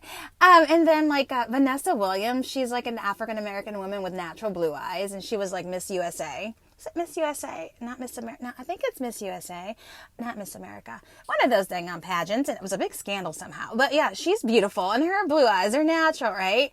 And when my children were born, because they're all mixed, they're Caucasian and African American, and I'm all mixed up. I got like freaking Netherlands and German and all kinds of crap in my blood. And so they have beautiful eyes too, right? My firstborn was Andrew. He was born with brown eyes, but with a blue tint around the iris. And so too, my eyes are interesting too. But I mixed them, in my 20s with blue contacts. And so back when I was in my 20s, they had this thing called color blends, where if you had brown eyes, you had to get color blends blend in with the color of your eye. So it's always a different color depending on the brown, right? Over the years, right, I, kept wearing them. I love them. And I was like, that's just my color. I've been wearing blue contacts since my 20s, like 30 years now, right? But I always get asked that question. They're like, are those your real eyes? Are your eyes? It's like asking some woman, are those your real tits? Are those your real tits? I mean, it's like, I'm like, really? Yeah, they're mine. And these are my eyes, okay? And I think it's because like on photos, it's not the same, guys. It's like you see them on photos. And when people meet me in person, it's striking. It's kind of like Rina Sofer. I guess in person, hers would be striking as crap too. And she's known for her striking blue eyes.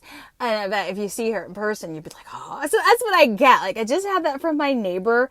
Like, I'm like, dude, like, I know I've like seen you. Like, he's like, we've had like encounters. And like the other day, I was like, hey, can you climb up on this ladder? Because I'm not really good with ladders. I'm gonna like fall off and kill myself or some shit. Can you do this for me? Can you climb up on this ladder and like get my, little branches in my awning? Because I'm using my awnings for the first time. They're awesome, right? I like keep up. They block the freaking sun. They're like solar panel awnings or some shit. And they like go out like 5 feet or something. I think they're like longer than I am. Anyway, they're awesome. And so he came over, right? And they're the sunlight. And then whenever people meet me and they see me in the sunlight and the sunlight just bounces off my eyes, they're like, wow, are those your eyes? And I'm just like, what the fuck? I get this all the time. Like, yes, they're contacts. They blend in with my brown. And I am so done. It's hard. I have to explain it like all the freaking time. I'm just done. I'm just going to start saying, my brown eyes are blue. Mm-hmm. Yeah. Mm-hmm. They're mine. Whatever. My brown eyes are blue. That's what I'm going to say. Their brown eyes are blue. They're my eyes. I'm done with this. Yeah, they're contacts. Okay, who cares? It's like me saying, yeah, I had my tits done. Which, by the way, I'm going to get my tits done. That's a thing. That's coming up soon. Minnie gets her tits done. I'll have to post it. Take you with me. And then I'll have people like, are those your tits? Jesus God. Stop asking people that shit. Why? Like, why do I have to like tell people? Why do they have to go, wow, are those contacts? And I like, I don't know. Like, if I've been wearing them for 30 years, they feel like me. You know, it's like, it's me. So when people ask me that, I don't know. It just kind of bugs me in a way. It's like, I gotta explain my look. I gotta explain it's kind of like I've lost my hair due to alopecia, right? It's coming back a little bit, right? But, I don't want to be off wearing my wigs and people are like, hey, is that your hair? It's the same thing, guys, when you're like, are those contacts? I'm like, yeah, they're my eyes, all right? I know they're beautiful, because that's how it always ends. Well, so beautiful. I'm just like, okay, thank you. But, I had that struggle for the longest time. I was like, which one do I want? Brown eyes or my blues? I interchange. I do. Today, I'm just wearing my clear contacts and my eyes are brown. Because they're beautiful, too. They're a beautiful brown. I love them, too. But I just love my blues, and just because I've been wearing them so long, and I just resonate with that color. And I love to wear the blues and have my dark hair because it's like Rena Sofa. It's just fucking beautiful. So anyway, think about that, guys. Sometimes if you're in your, interactions with people, it might make them feel uncomfortable if you ask them questions like that. It just might, and it just think about it. I mean, I literally never do that to people. I never do. I'm never going to be like, hey, are those your... Even girlfriends, or I would be like, hey, is that your, just people I know or my neighbor, I'm like, is that your real hair? Is that a wig? That's it. It might feel embarrassing to the person or just put them off, but that's my tip for today. And yeah, I'm just going to be like, yeah, my brown eyes are blue. That's it. I don't even talk about contacts. I'm like, they're just mine. They're mine. All right, dude, they're mine. God damn it. Yes, they're beautiful. Anyway, those are my thoughts today at random. It's just total random thing. So that's just the thing. If y'all are thinking about it, and if y'all have the same question, I have now answered the question. Okay? So until next time, guys. See you soon. So you know what? I have dissociative identity disorder. I do. So, yeah. I wrote a poem about this in 1991 called Keeping Us Two. It's on my Facebook somewhere. You can find it. It's a beautiful poem. And it's because, I think it was 15, something like that. I'm bad with math. 1991, whatever.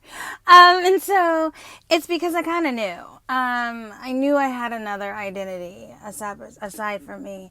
But, when I just recently realized that I have a 5, 6, and a 7, I'll get back to that. Those are just, I always thought I just had a 12. I have a 5, 6, 7, and a 12. Yeah, so I don't know if you've learned or don't know anything about DID, but it used to be called multiple personality identity disorder, right? Multiple personality disorder. Got me in words. And now they switched it to dissociative identity disorder because it's distinct and they've developed, more information on this disorder. It affects 1% of the population, guys. It's apparently not rare, but it's the same up there with schizophrenia. But a lot of people don't know a lot about it. So I'm going to shed some light on it because I've been reading about it and looking at this guy's YouTube channel. I love Dr. Mike, the CTAD Clinic, CTAD, the CTAD Clinic on YouTube. I've watched a bunch, but I've settled on him because he's the most knowledgeable and he says the right shit because he knows what he's talking about. I'm just someone who's lived with it, for my whole life and self-treated because, you get misdiagnosed. You'll get misdiagnosed with bipolar disorder, schizophrenia, depression, or, I don't know, paranoid schizo type something, right? And you'll, at the same goddamn time have actual dissociative identity disorder or something else it's called OSDD, other specified dissociative disorder. So there's DID and there's OSDD. You know how they used to have autism with different, layers of diagnoses where they're like, oh, it could be autism. That was with me with Andrew. But we're going to say other specified perversive development disorder or something. So like that. So look into that, guys. If you think that you might have a different, they might misdiagnose you with BPD, right? Borderline personality disorder. They used to do that to a lot of people. They still do. You might have that too. But they're distinct disorders, right? So if you find out, I think you might be like, hey, sometimes I have a personality switch, and your partner is going, hey, you're different, Dr. Heckle and Mr. Hyde, or Dr. Heckle, Mr. Hyde. Jesus God, my words are mixed up. I might be having a seizure or some shit. I wouldn't put it past my day. Yeah, so anyway, I was locked up, as you might know, following my blog. I was locked up in the mental ward 2 times. So February and then April. Okay. So when I was locked up in February, I had all of my personalities come out at once. Identities, I guess they call it.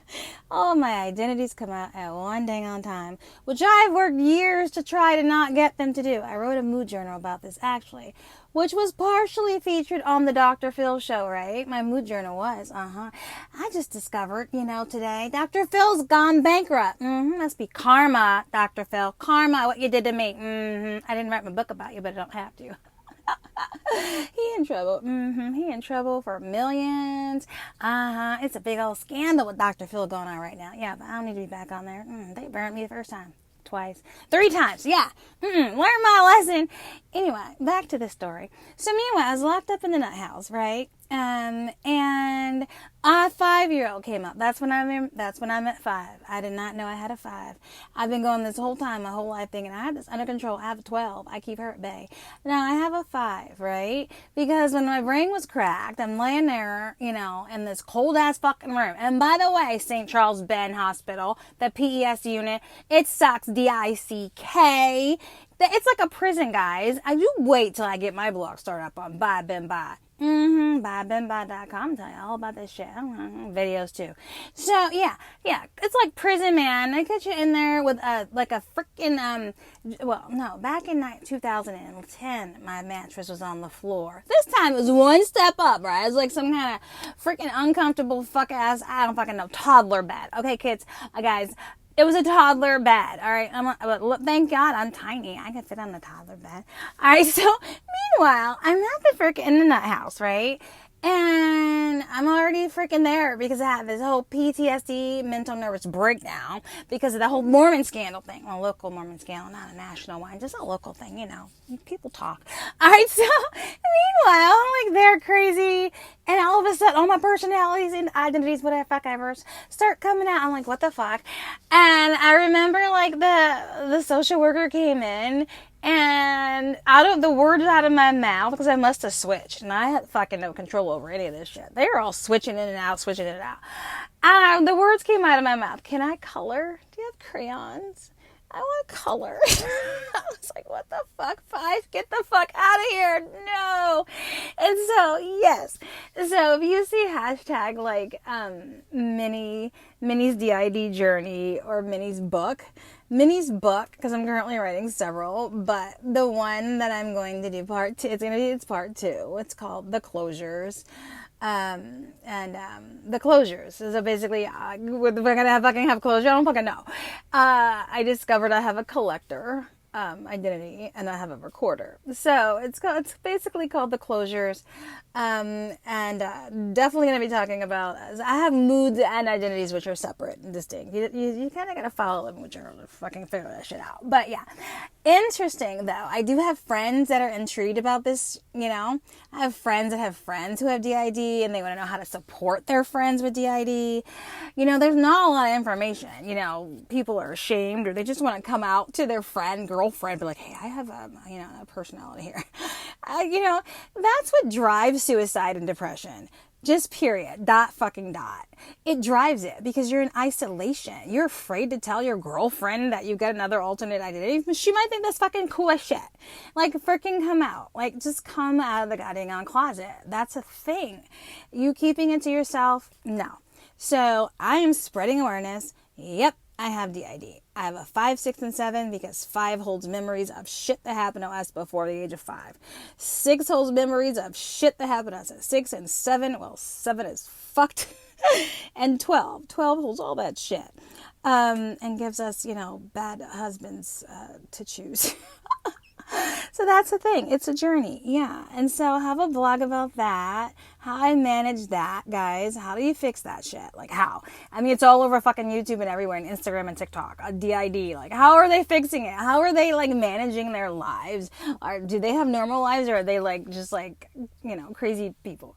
And sometimes people are like, well, isn't that schizophrenia? Isn't that BPD? Or just bipolar, like, times 12? Or PSD times, like, 50? And they want to know, like, the curiosity. Like, don't you want to know? Like, isn't it, like, an interesting thing. Yeah, it is. Anyway, so that's what my next part 2 mood journal book's going to be about. That's separate and apart from my Leaving Eugene memoir. And of course, I'll always be talking to y'all. Y'all know, I'm the girl who talks too much. Motor mouth, that's me. Anyway, this is Minny at almost 3. And until next time, guys. See you soon. So you know what? I've been really thinking about my dissociative identity disorder, multiple personality disorder. And on such clarity, you know, when you've gained wisdom about your issues and your, you know, things that you need to work on. And I was thinking about how Minny came to be, that alter that I have, that I named Minny, but it wasn't my idea though, the name. However, someone nicknamed me Minny because he said, you sound like Minnie Mouse on the phone. And I was like, I don't know, 16 and a half or something. And I was like, that is an insult. That is an utter insult. I was so mad. It was like, I was at a slumber party with my girlfriend, Joy. Joy, Macadori, Dory. Oh, she loves to hear me say that every time it's her birthday. I do it still to this day. It's like 40 freaking years later. I sing that to this girl. All right. So we were having a slumber party and we're like on the phone. He's like, your voice. It's so, I don't know, high pitched or some shit. I was like, Joy. I was like, look what he just said. Now he's calling me Minnie Mouse. That is messed up. And I was, and so when I went to college, right, and I was raped. It was a date rape. A man who I thought loved me actually was saving my virginity. It's for marriage. I was thinking about becoming a nun. And then I was, dashed. So that whole thing was traumatic because it was a traumatic rape. Yeah. And then, I did not know it at the time, and for, a long time, the sitting in the dark, basement of the college dorm, Memorial Hall there, Hood College in Frederick, Maryland, sitting in their library, dark, writing dark poetry.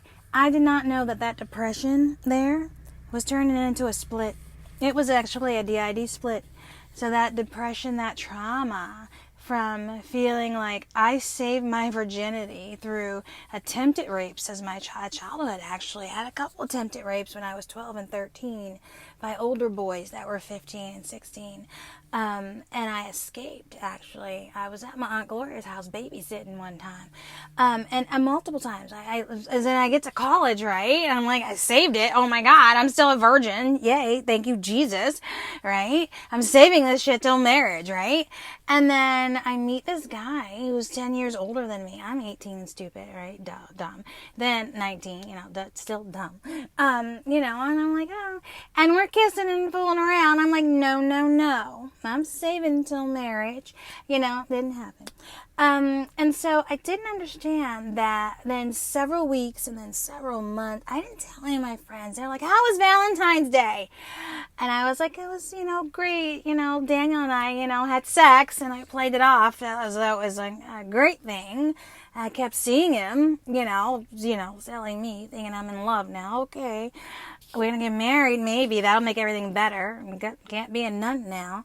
And so I didn't tell anyone. No. And then he wanted to go back to his wife because he was married. Again, you're 18. You're stupid.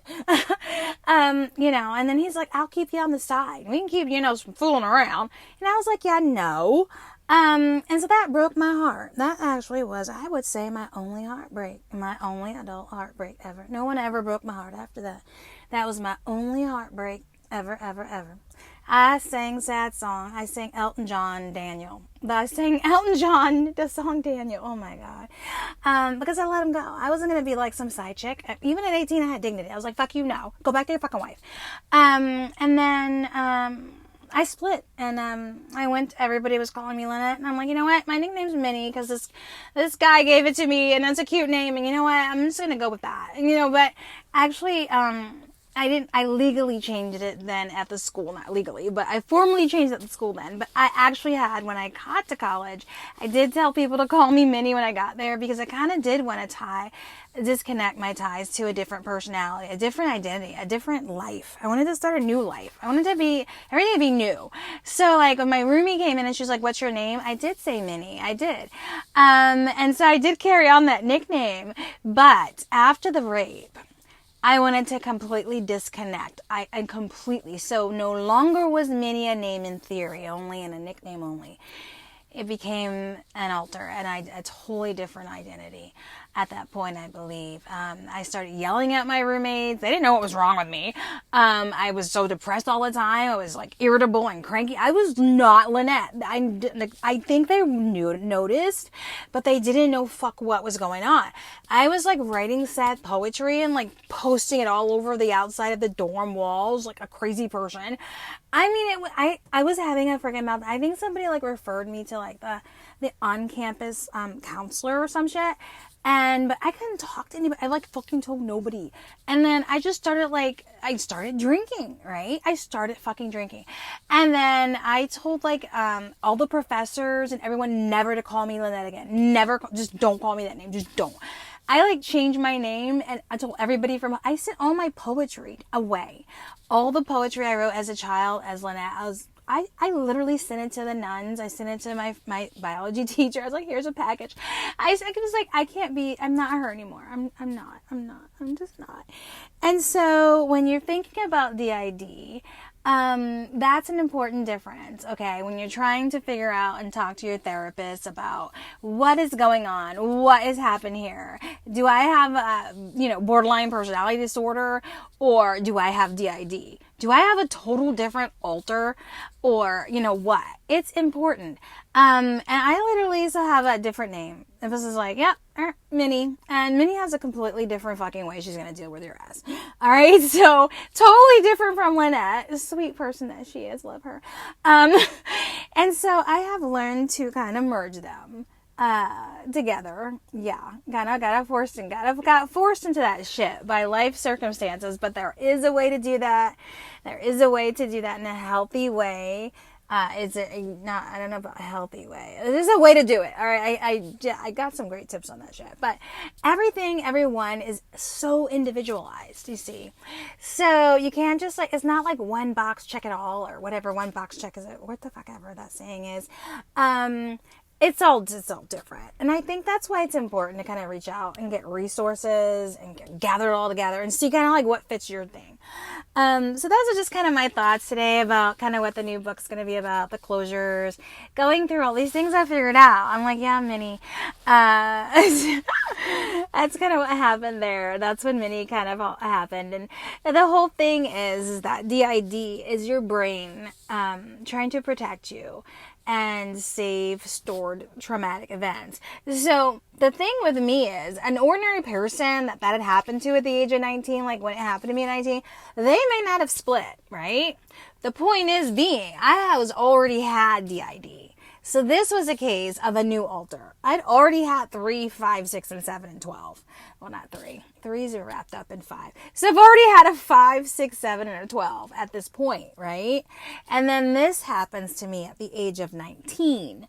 And that's when Minnie, this alter, came into life, came to be born. So you can have the ID, and what happens is, after another trauma, you can split, and then you will develop. A new alter will appear. You can also have alters, like my 5, I did not notice 5 was like hanging out there, and they just pop up, and you're like, oh, hi, what the fuck?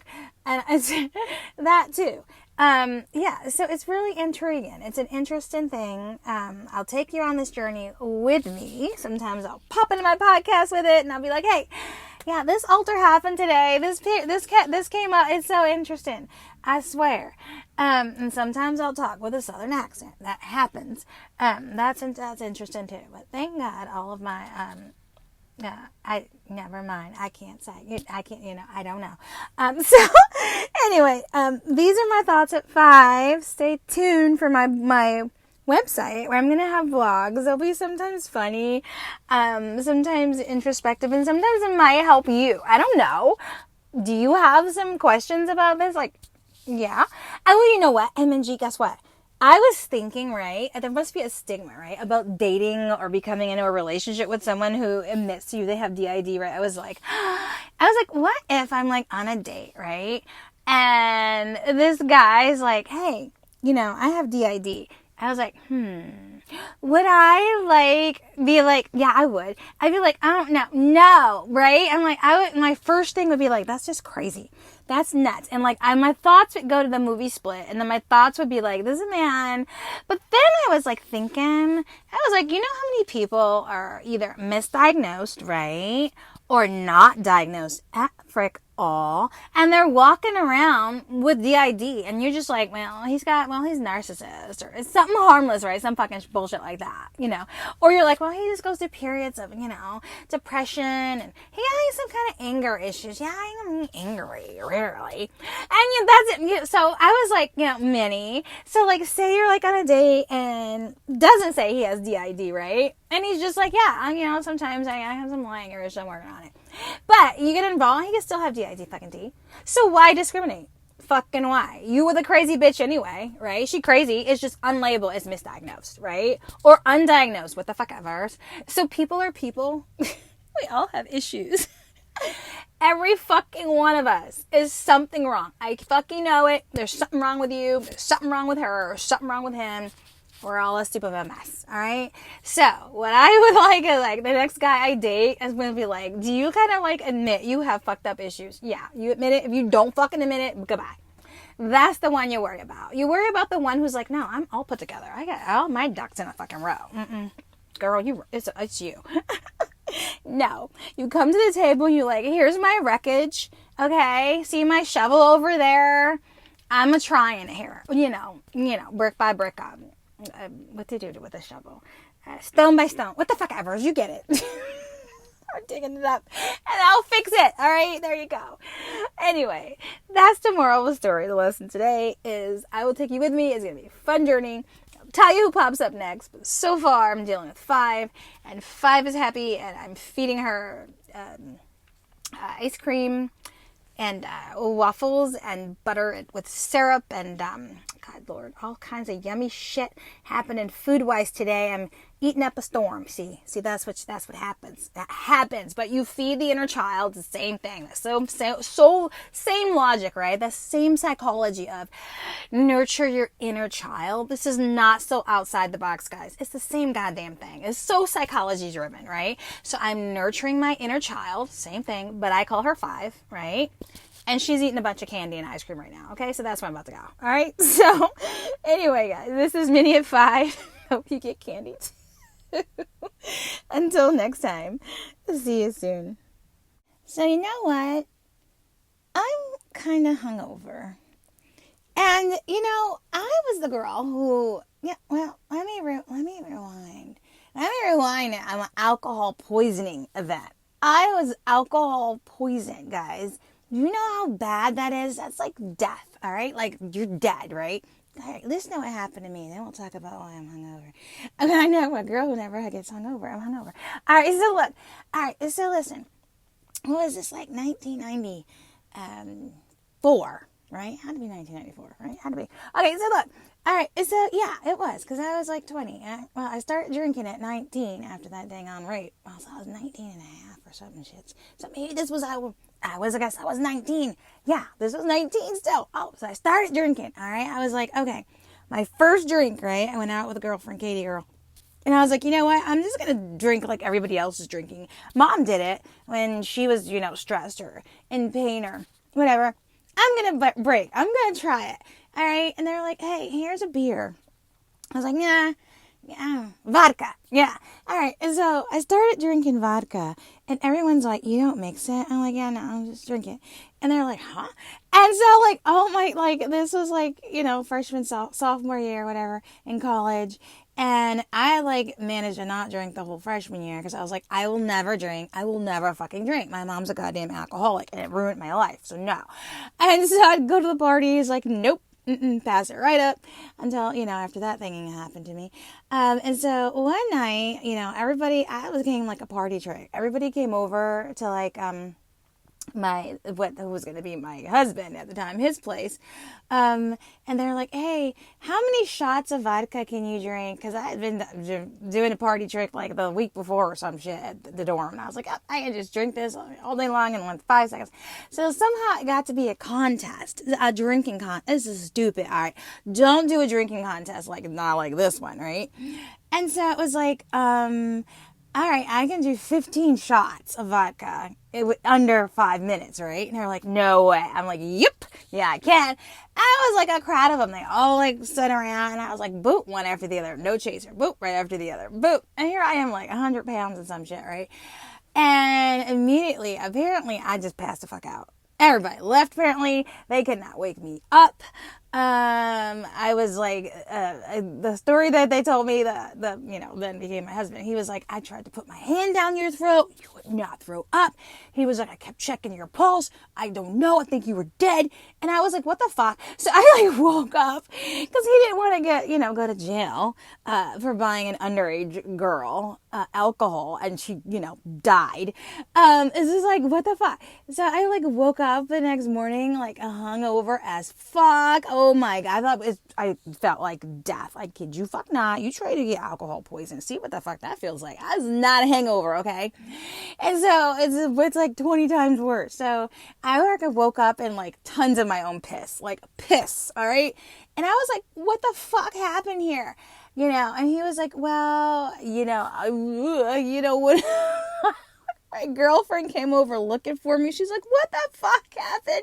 And she like rushed me to the hospital, and they're like, alcohol poisoning. And I'm like, what? Like, yeah. They're like, a little girl or whatever. I don't know. He was talking down to me like, girl, like you would have died. Like that was my first alcohol lecture. Like it was my very first one because I just literally started drinking like the month before. Okay, I was not a seasoned drinker. I had never had a drink, not a drop. And as soon as I started, I drowned my poor self in it. That was crazy, right? And he was like, yep, alcohol poisoning. I was like, oh, whoa. And then he's like, do not do this again. Do not. And then they gave me like this charcoal thing to drink. It was horrible back then. I guess that's what they did. Instead of pumping my stomach because it was too late, it was like alcohol. So it was like, what do you do, right? It's alcohol poison. But they had like this charcoaly, yucky thing. This is a funny ass story too. Look, I think I was still fucking drunk. Listen to what I did. All right, I pulled a Minny. Who else does this shit, right? And so they give me like this charcoal crap to drink, and I'm like, I don't like this. And he's like, you have to drink because you're gonna like die, right? Your blood alcohol or whatever, blah blah blah. They took like my blood work, and they were like, this is alcohol poisoning. I was like, what the fuck? Drink it. I was so mad. So they left me in like the room like alone because my girlfriend had to go to class, right? Because I was like there, left to my own devices, probably still fucking drunk as fuck. And I saw like a button. I don't know. It was like a button behind the bed, and I pushed it. And like all of it, I think it was like a code blue button or some shit back then. I pushed a button because I was just being an asshole because I wanted attention or some shit. And I was mad they were making me drink this charcoal. It makes no sense, right? Everybody starts flying and running around the hospital like, code blue, where is it, code blue? And they open up they come rushing in thinking it's me or some shit or what? They're like, you're not supposed to touch that button. I was like, well, whatever. That's so horrible. And so, meanwhile, the rest of the year, I did not heed their advice. I continued drinking the same fucking goddamn way. I swear. Like, no chaser, just vodka. Until I found out I was pregnant. And then I stopped immediately. Dumped everything out. Probably didn't even know anything about withdrawals back then, right? Not a goddamn thing. Seriously, glad I didn't die then, right? But I stopped cold fucking turkey after drinking just like that. Drinking like a crazy person. I was about to get bumped out of college because I was just drinking all day and coming home and watching Tracy Lord porn. That's another story. Tracy Lords. I love Tracy Lords. I learned everything from that girl. All right, I digress. And so meanwhile,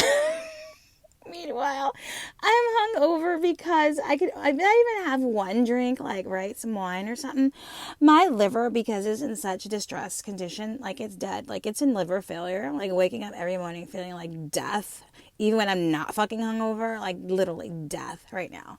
And so my liver, poor thing, It's like, it'll take one drink and it thinks I was up all night having tequila shots and shit. That's literally, it's why it's not processing jack shit out. It's just not. I can't drink. But I had. So now I'm sick. I'm sicker. I'm still sick. Whether I drink or whether I don't drink, it's just the story of my life. But, I'm going to have a good day. And I hope you guys have a good day too. And I'm hungover. Because it was Friday night. What'd y'all do? What'd you do? Did you drink too? All right, anyway, this is Minny at 6 talking about my old stories. Oh, goodness, yeah, because I've been writing, so I'm thinking about the past and writing my memoir.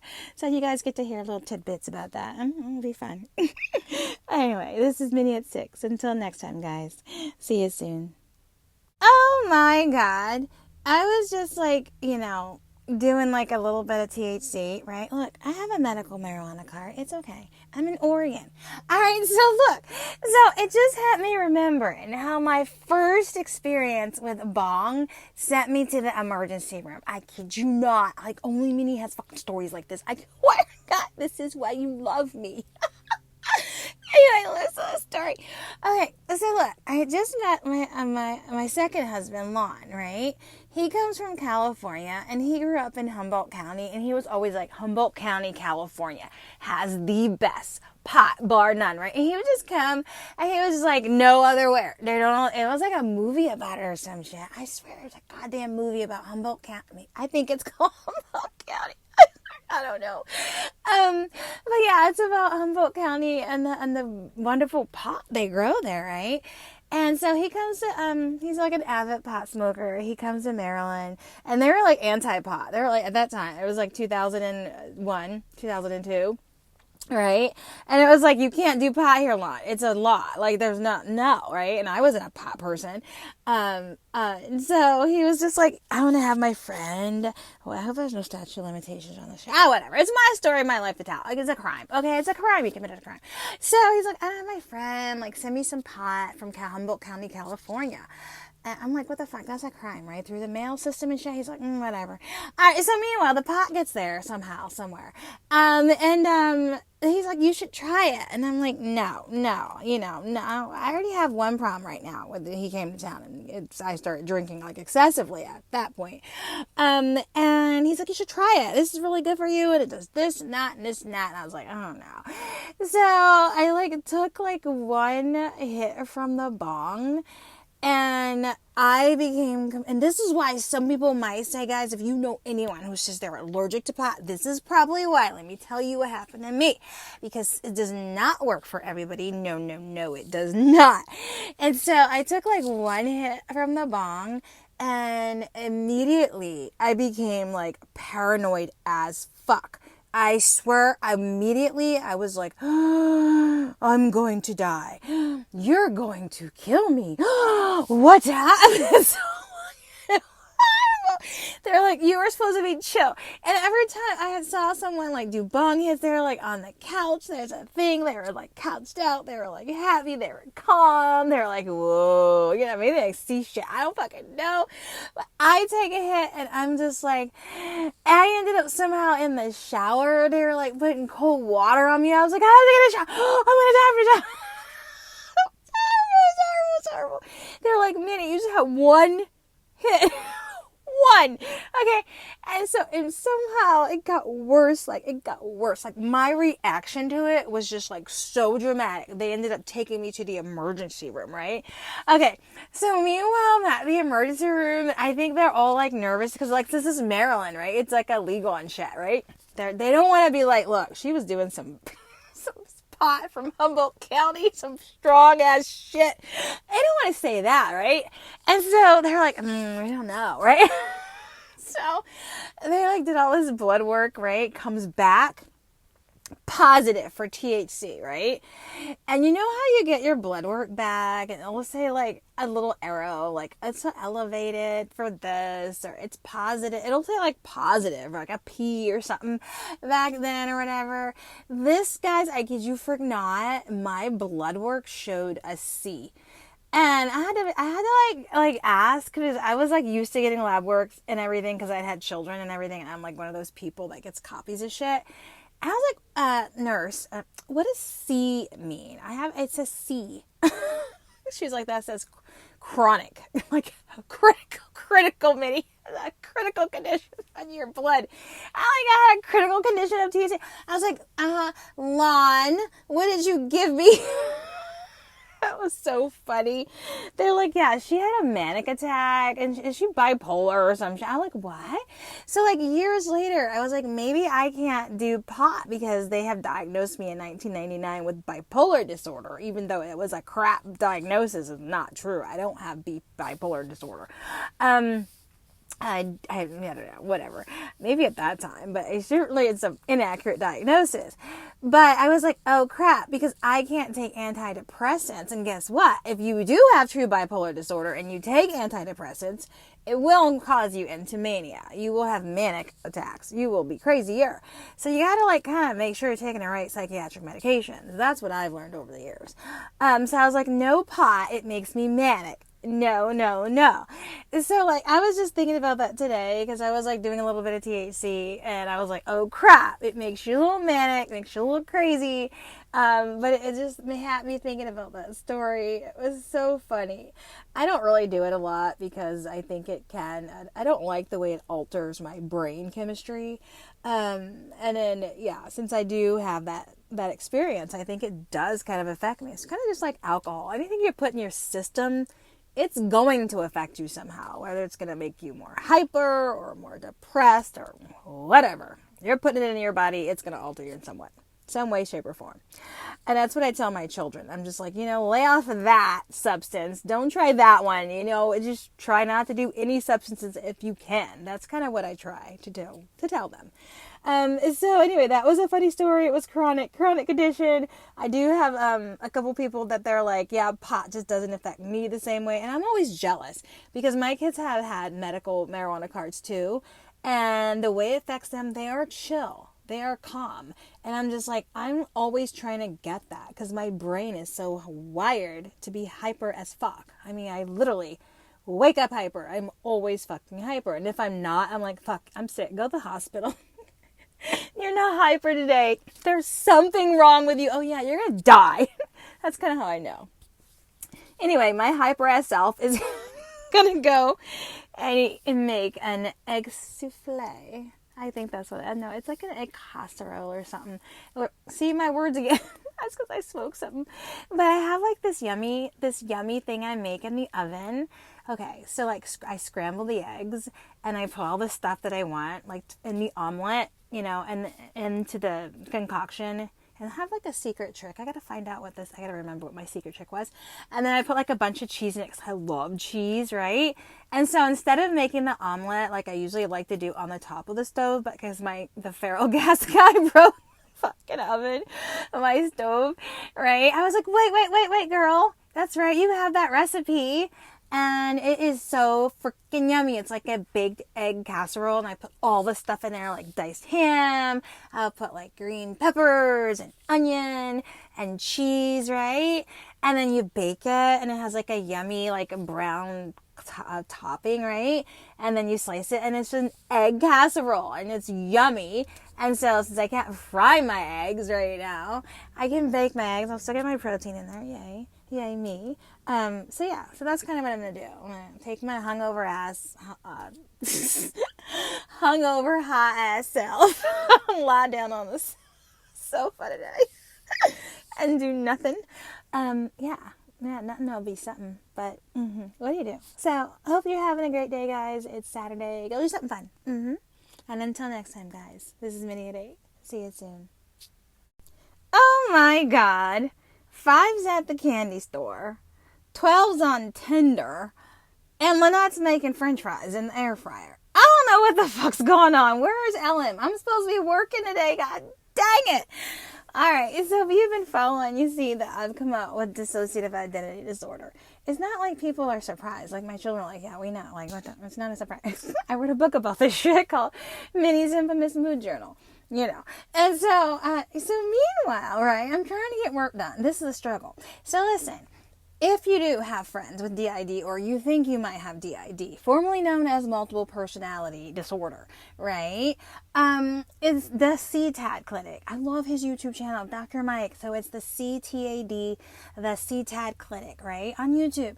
It is so informative, right? So listen, so I was watching one of the videos about your child alters, because I have a couple of child alters, right? Come out at the fucking candy store all the time. Fucking shit. Like, stop, right? I'm like, damn it. And his video was so on fucking point, right? So it's like you're at the grocery store, right? You're like, okay, I'm going to buy this because I need that. I need like paper towels. I need that. And some important shit, right? And then flashback, you're like, wait, there's some Starburst over. I want some Skittles right now. I want to go. And then you're like, ah, and you're 5 again, right? Or 6 or 7 or some shit. So here's the thing. So Dr. Mike on his YouTube channel, on his video about child alters, right? He was a guest appearance on this one, and she asked the question about how wonderful would it be if we could all like revert back in time to our brains of being a 5 or 7 or whatever a child your alter is, right? And Dr. Mike was explaining that it actually is like that. You can't kind of do that. You can't. If you don't have DID, you just can't. You can kind of like go and, be like, this reminds me of when I was, 5 or something, right? But it's not going to flash back you right to being 5. So the thing about DID, and he's really on point with this shit, because this happens to me. I legit, like, this is why I want to buy the damn dollhouse. I don't know if you listen to that podcast, but it's called, I'm going to buy the damn dollhouse. I want the motherfucking dollhouse, all right? It's going to happen, all right? I'm going to find one. It's going to be the perfect one that 5 only knows what the fuck it looks like, right? I got to figure that fucking shit out. But, so meanwhile, he's right. So it's kind of like right now, 5 is at the candy store. So I bought her a bunch of fucking Starburst because they were on sale. He's right. You got to kind of go in and go, okay, look, let's like compromise with your child alters today. What do you want? And then I got freaking 12 was on Tinder. Okay, that's a whole nother damn story. I'm like, no, we're not picking husband number freaking 4 on Tinder or where fuck ever. No. So you had to like put boundaries on these motherfucking child alters, right? And then I got my other alternate by me, Lynette. She's making freaking French fries all goddamn day long. And that's like her thing right now. It's like French fries. That was my thing. Kid you not, listen to this funny ass fucking story, right? This is what's happening. I'm having a comfort food fucking brain spark thing. So French fries, right? So listen to this. Grew up on Argyle Avenue, right? Sneeze away from Dolphin, Pennsylvania Avenue, the worst area of Baltimore City ghetto, right? A freaking stone's throw from Murphy Homes. They nicknamed it Murder Homes. Okay, they had to demolish those apartments because there were so many freaking murders, right? Murdering here, murdering there, murdering everywhere. So it was a goddamn thing, man. I was like dodging bullets going to school. I was afraid to walk to the damn bus stop, man. Bullets were whizzing through the windows. I'm like ducking and I'm like, shit, I'm gonna die. Like any fucking minute's gonna get me. Like, I was like, that was my life. Okay, but I had potatoes. I had fucking potatoes, man. And my mom would like, we had a government basket. Like she would like come home and we got like the government food or something. And it was like a big block of government cheese. I love that fucking government cheese. It was like a big block of cheese. I sliced that up, put it on some bread, put it in a broiler until the cheese went all black and shit. And it was sometimes it was fucking good, right? That was good. And I like graduated to like putting that bread in the broiler with butter and cinnamon and sugar. I kind of think I started a fire one time, maybe almost in a toaster, because then I tried to do it in the toaster. I digress. So meanwhile, back to potatoes. I had to get creative. Mom wasn't around. She was working, and shit. I said, I had to learn how to cook, at 10. I did a good job, god dang it. I took care of my baby brother, who was, 5. And so, meanwhile, potatoes, right? I was like, okay, mommy, I want French fries because daddy left and daddy used to always take me to McDonald's. You don't take me to McDonald's anymore, mommy. And she was not. She was like, when dad went to Prince, she was like, I was like, McDonald's. It was our thing, man. Like, I used to drive around the car with my daddy, right? Every time I saw those old golden arches, I'm like, Daddy, can we get some McDonald's French fries? He'd be like, sure. Yeah, girl, you go stop. As soon as he went to prison, I was like, no, you're not going to McDonald's. I'm going to McDonald's. I'm like, what the fuck? What the hell? I was never spoiled again. I kid you, fuck nah, except for grandma. So, first of all, here's what happened. I learned how to make french fries from potatoes, the ones that came at the government thing, and mommy would make me go and use food stamps and get the big old bags of potatoes from the grocery store. I messed up the food stamps one time, though, because I didn't count it right. I digress. So meanwhile, I learned how to slice up those damn things. They make the best french fries to this day. Do you know? Have you gone to Ocean City, Maryland, had those boardwalk fries? Guess what? Mine are better, right? I perfected that shit. I was slice it up this way. I don't know how I didn't slice my finger off because I'm such a cussy child, but I learned how to fry and I learned how to make those french fries. But then we ran out of potatoes. I think I made a lot of them. And I go to my grandma's, and my grandma spoiled me. You know what spoiling was back then for me? Spoiling was going to grandma's house and she had frozen french fries. That she bought from the store. I didn't have to slice them up and figure out how to cook them from lard and Crisco on my own. No. Jesus God. But so french fries. So 12 is making fries. 12 and what the fuck ever. We're all one. But we have these altars that come out and they interchange, and it's an interesting thing. So if you do kind of have, any questions about that, follow my blog, whatever, video blog, or I might pop in and do a video appearance. Who knows? But I do have a lot of interest in this, guys. I think it's 1 in 100,000 people have DID. They're, undiagnosed. You just don't know. You could just have friends that are suffering. You don't freaking know. You don't know what the signs are. Do you? You just calling all your friends bipolar? Because that's what, people do. They're like, oh, she's so crazy. She's bipolar. I'm so tired of freaking getting labeled with crap when people don't know what the hell they're talking about. So that's my message today. I'm just kind of oh shit, I think I might be burning the french fries. I gotta go. So it'll be the next one. Minnie burned the RVD. I'll talking to you guys. Air fried fucking french fries. Alright guys, this is Minnie at 3. Until next time. I hope I don't burn the place down. See you soon.